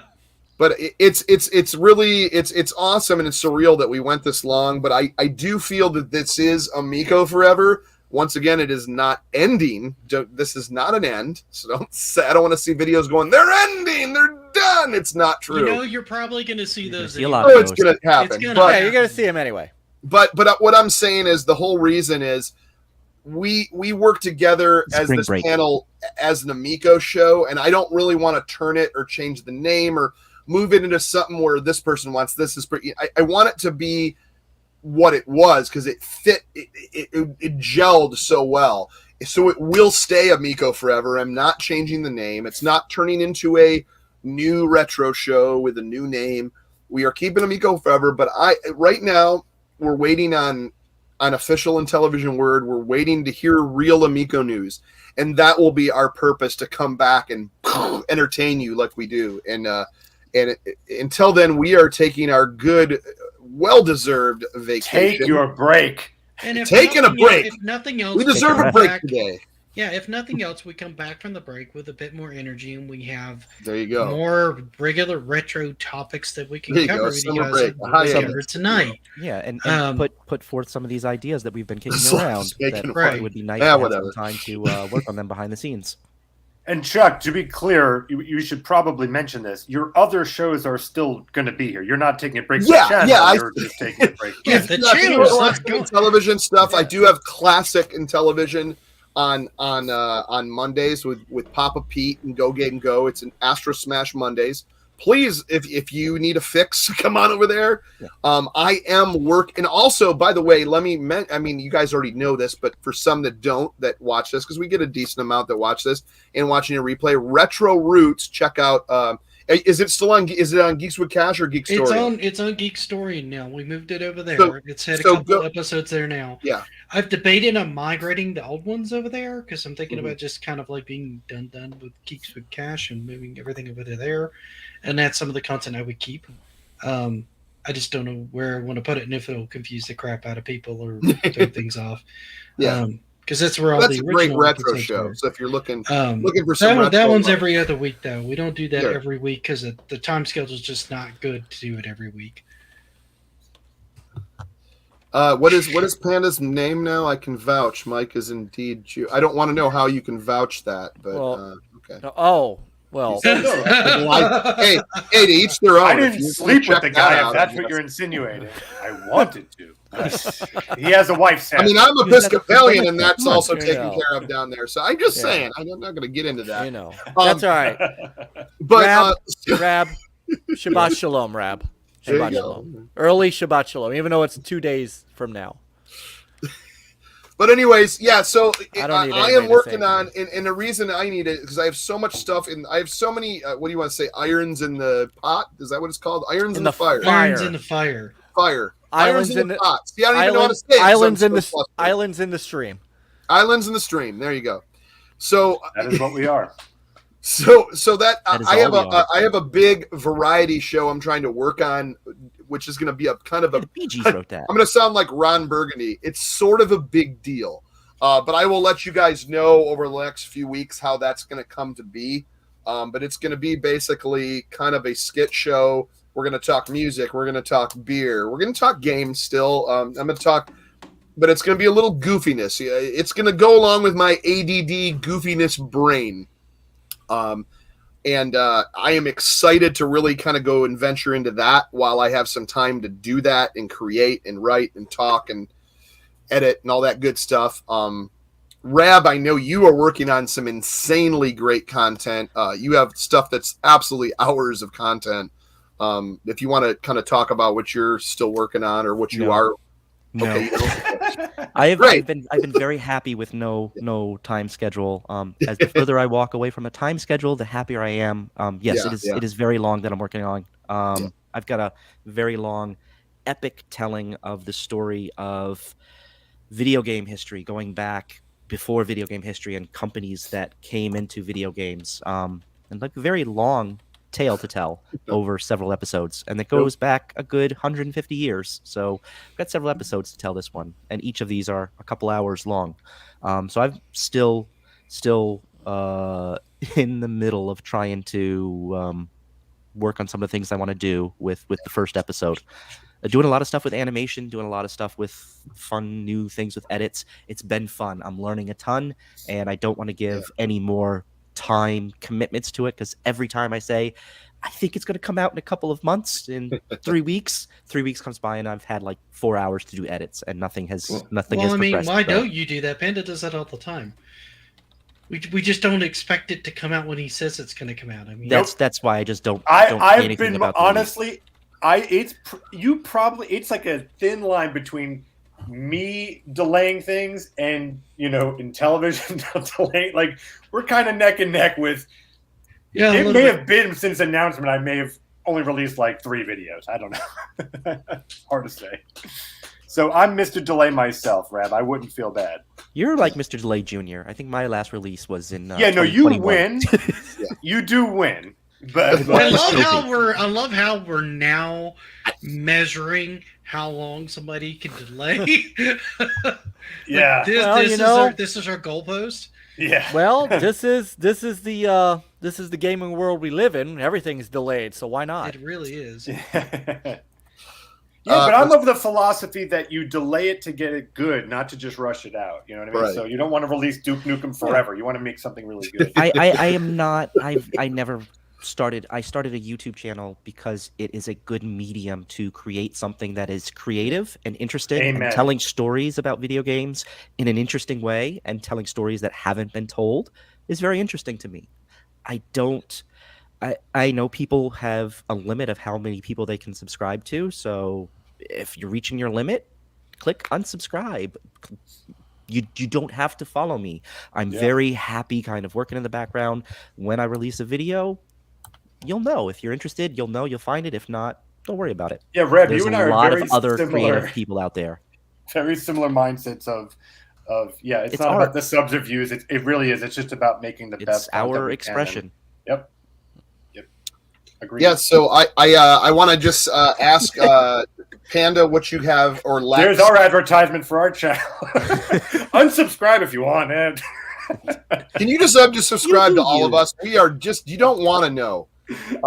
Panda, what do you got? Panda Sub 2000, Mr. Sub 2000. What do you have coming up on your channel? So it is a ton of stuff. I had kind of made a channel update video in the beginning of the year, just letting everyone know that from now on, I'm really not going to try and give release dates because clearly I never hit them. Yeah, that was 2 years ago, but go ahead. Yeah. I am not going to show up on any live stream shows. yeah, that's all I do know. I'm like America's guest.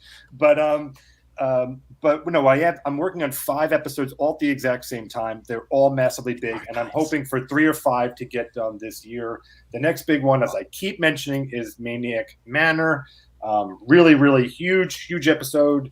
Comedy, action, horror, you name it. I'm hoping for by the end of May. But what I'm pitching now is just go visit my Panda Sub 2000 Instagram or Twitter, because I'm always posting behind the scenes stuff. I'm showing you how I'm making things, kind of scenes I'm working on. So you can always look there in the meantime. Otherwise, I hope to see you when I release my next big video, hopefully by the end of May. Or on 3DO Thursday. You'll be or everyone's show. or everyone else's show. He is becoming a semi-regular on Retro Roots. Yeah. Well, I love Retro Roots, man. Only when you do the 3.5-hour streams for Retro Roots. That's when he's on usually. Yes. Him and Rab. Probably my Every fault. time he comes on, my wife's like, "So I thought you were going to start keeping those to like 2 hours," and I'm like, "Yeah, but Panda was on." No. And so we ended at 4 hours after Mike fell asleep 3 times. Literally. Yeah, there was I can babble. there was snoring. Don't worry, guys. I have a big thing coming up. It's a little different. It's not this, but it's there'll be lots of shows you can all catch us all on. Not to get really cheesy and sentimental though with your little pause there, but I have to say, and it's been said over and over again, and it is really cheesy, but I mean it. It has been great meeting everyone here through all of this. Like that has been I was gonna say that.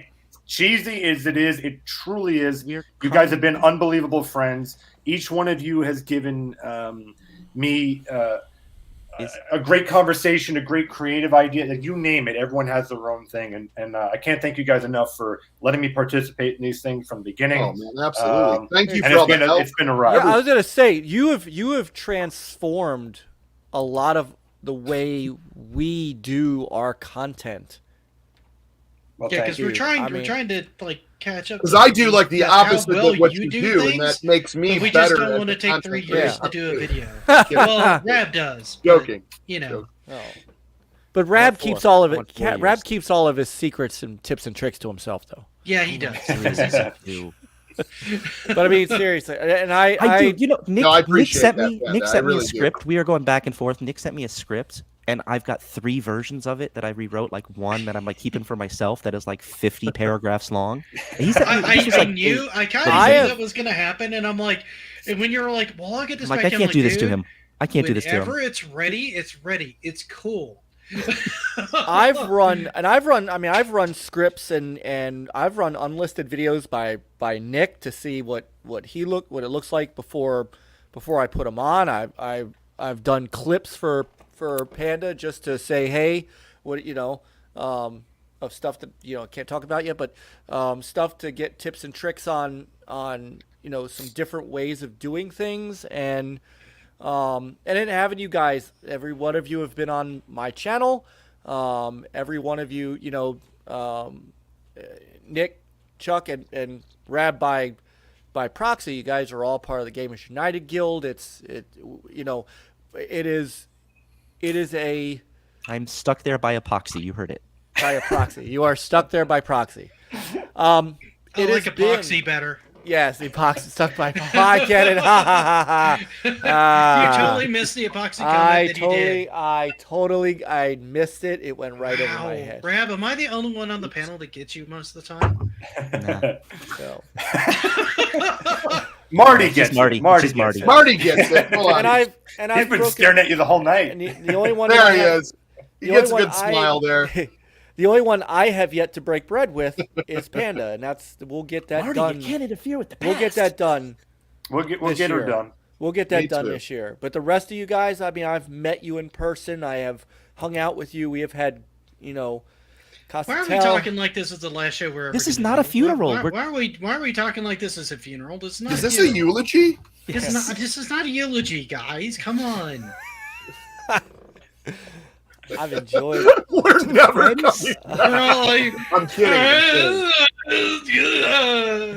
I'm pouring one out. Pouring one out. Oh my. Watch Pouring the one out carpet. for the Amico. Yeah. Anyways, It's gonna be a Geek very Historian, what do you awkward got episode coming up 76 for the on reunion your show. channel before we go for got 5 2 videos hours? out this week. I'm probably going to heavily start editing and working on the Master System video that I've got written up. I've done some of the voice work on that, but today I dropped one on a weird controller that came out for the Super Famicom that was only really designed for one game, and that was to help you gamble on a Nintendo console. So that one dropped today, and then on Monday I dropped one on Berserk, and that one was kind of inspired by you, Chuck, wanting to talk about Berserk, and I'm like, I should probably learn something about this game before we try to talk about it, because I've never played it. And then you guys didn't talk about it. And then we barely touched on it, but I got the video out. Yeah. Upcoming projects. I've got 2 interesting, an interesting moment and a really interesting oddity, I think, for next week. And then I've got a couple of other ideas. I want to do the Donkey Kong thing and stuff like that from the one from Mike. And there's a couple of other ideas floating around that I kind of want to execute on that I haven't done yet.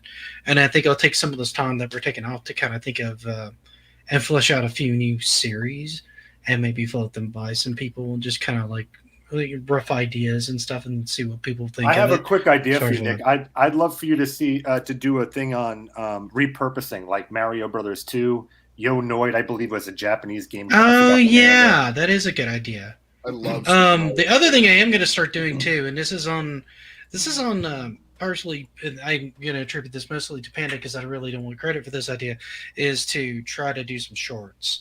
I think that'll help kind of lead some people to the channel that might not otherwise find the channel just because of the nature of the way YouTube is pushing shorts. I just want to make sure that I'm doing it the way I want to do it, to where I'm bringing somebody some value with the short and then leading them into a bigger video. Not that a lot of my content's big, but it's longer than a short. I also may change my handle on Twitter and start trying to interact a little bit more there, posting random kind of like geek historian facts, just to kind of get people thinking about things. But with the way they're changing Twitter, that may fall on its face too, because I think now if you don't buy the blue check mark, like you're just pretty much thrown in the dumpster with the direction they're taking that. So that's kind of you know what, Bourne? I am probably gonna do a short of me just walking down the sidewalk now in shorts. So that's kind of where my headspace is going right now. I finally have another capture card again that'll actually work. My other capture card died, so I bought a new one. I don't know that I'll do any streaming on YouTube. I might do some on Twitch if I'm feeling bored at some point, but that's not really going to be a mainstay. But, you know, random things like that. Very cool. Marty? Mr. Gefilte Fish and LNLG, Mike Mullis. What do you have coming up on the NLG? Well, you know, like I said, somebody could say Shabbat Shalom to me too. A lot of latkes. A lot of latkes. Well, that's not this. I know. Holiday. I understand that. I was just going with Jewish. But I love latkes though. I know about Purim, dude. Like I know it. Don't like cry, Purim. Mike. Shabbat Shalom. Thank you, Rab. Thank you. I was enjoying the attention for like 5 minutes, and then you're over here. I'm Jewish too. Where's my gefilte fish? Yes, I would go to the ER right away. You notice he had to resort to gefilte fish to actually get recognized as being Jewish. You could have went with bagels and lox. He could have. I could have. Now you guys are making me hungry. That's in New York. That's just a New Yorker. Everybody can buy that. Just a New Yorker. Everybody can get that. Yeah, but that's Everybody good. I'm a Detroiter. I'll take some bagel. No, Passover is the best holiday ever, Indy. You could get drunk on Passover the same as you can get drunk on Purim. I'm just saying. All right, so anyhow. You really get drunk at I think Purim's better. So, Purim's better. Yeah. It's definitely a better. It's definitely a better. Well, yeah, I get full. Look, I don't have to work the next day, so I don't do an egg volume of wine for my glasses. So we start with the Manischewitz, we end with like the Bordeaux. We're good. Nice. Marty is in constant awe of this stream. I'm sorry, I can't. But I will say, as much as the Manischewitz is the standard bearer, try the Mogan David this year. Oh, that is so good. It's more expensive, but it is worth it. So anyway. On Thursday, which I would usually use for streaming something, and typically the last few weeks it's been Wolong Fallen Dynasty, Peter and I are going to be, HDK and I are going to be streaming the Rally expansion for Forza Horizon 5. Somebody has, what are you doing? Nothing. Holy I think he's choking online. Right. Yeah, I think he's choking. Let me give him the Heimlich. That is not the choking. That's not the Heimlich. Oh, sorry. It seems more like you have a weird version of a shake weight, but it's okay. Oh my, he's making drinks. the Rally expansion for Forza Horizon 5 has been compared to Rally.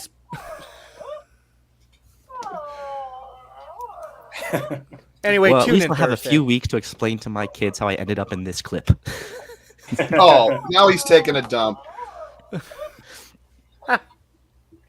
I bet you're wondering how I got into this situation. Anyway, tune in Thursday. It's supposed to be like Rally Sport Challenge, which was an excellent OG Xbox game. And we will be doing a co-op stream on Thursday of that. And then next week's NLG show on Tuesday night actually is going to be a really good one since we talked about game preservation and old stuff tonight. Next Tuesday night at 9:30, we have Scott Miller, who is the founder and still going of Apogee Entertainment, Apogee and 3D Realms. Thanks, John. Fresh off of coming off of PAX East. All right, John. They're still making games, but we are going to get into the old stuff. Commander Keen, the old original platform Duke Nukem.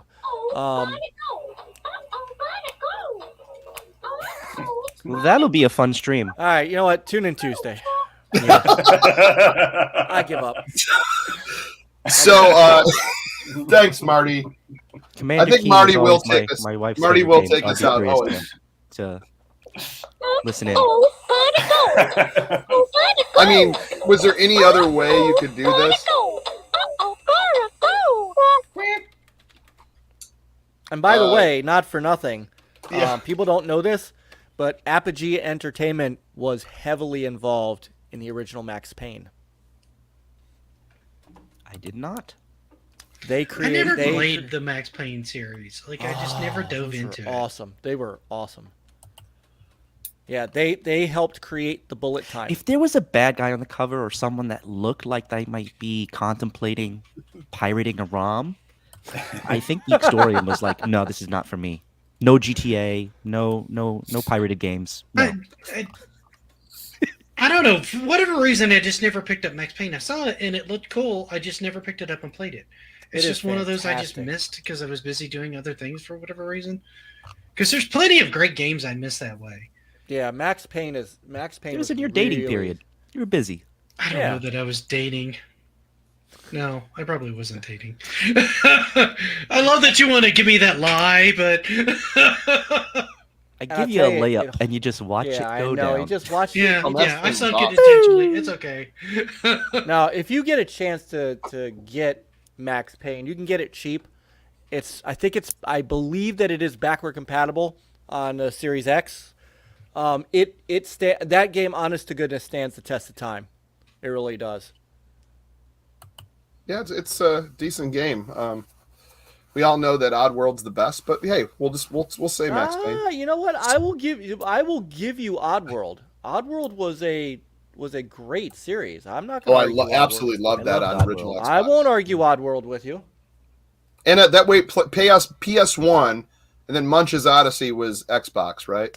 Munch's Odyssey was Yeah, Xbox. Munch's I still Odyssey have is the that. first one I played. I really enjoyed that Yeah. one. Mhm. My wife played that game. She loved that game. It's a room by room kind of puzzle adventure platformer kind of. It's everything. It's They all to are. me, every time I describe that, you're in a room, you got to figure out how to go past that and get to the next screen. I always say, oh, it's like an Oddworld. So like that it's almost like made its own kind of thing like that, you know. Yep, Munch's Odyssey. You will not get an argument out of me about Oddworld. Well, anyways, we will see you guys eventually Very soon. at some point when we have Amico news. You guarantee it. We will be there. If there's ever an Amico symbol in the sky, we will be there. If there's an Amico controller in your hand, we will be there. Just not right now. I feel like Not right now. See, I feel like John Alvarado went to dinner to talk to Phil. Yeah, I gotta go eat, guys. Unrelated. John, are we getting pizza or what? Did I put this away? Okay, hey guys, I gotta go. We'll see you for Nintendo for the Forever rest- next week. For the rest of you, happy Passover, happy Easter. I don't know if it has a break. staying power, Chuck. Enjoy I don't a know. little Yeah, happy time Passover, off. happy Easter, happy everything. Yep. Drink up. And thanks for spending so many weeks in a row with us. I know 75 weeks. 75 episodes, I guys. sort of feel bad for our audience. You'll never see us again. Don't feel bad for our audience. They're going to see us on many new endeavors. We will see you for Amico Forever when we have that Amico news. That sweet Amico Forever. Amico news. It's forever. Never ending.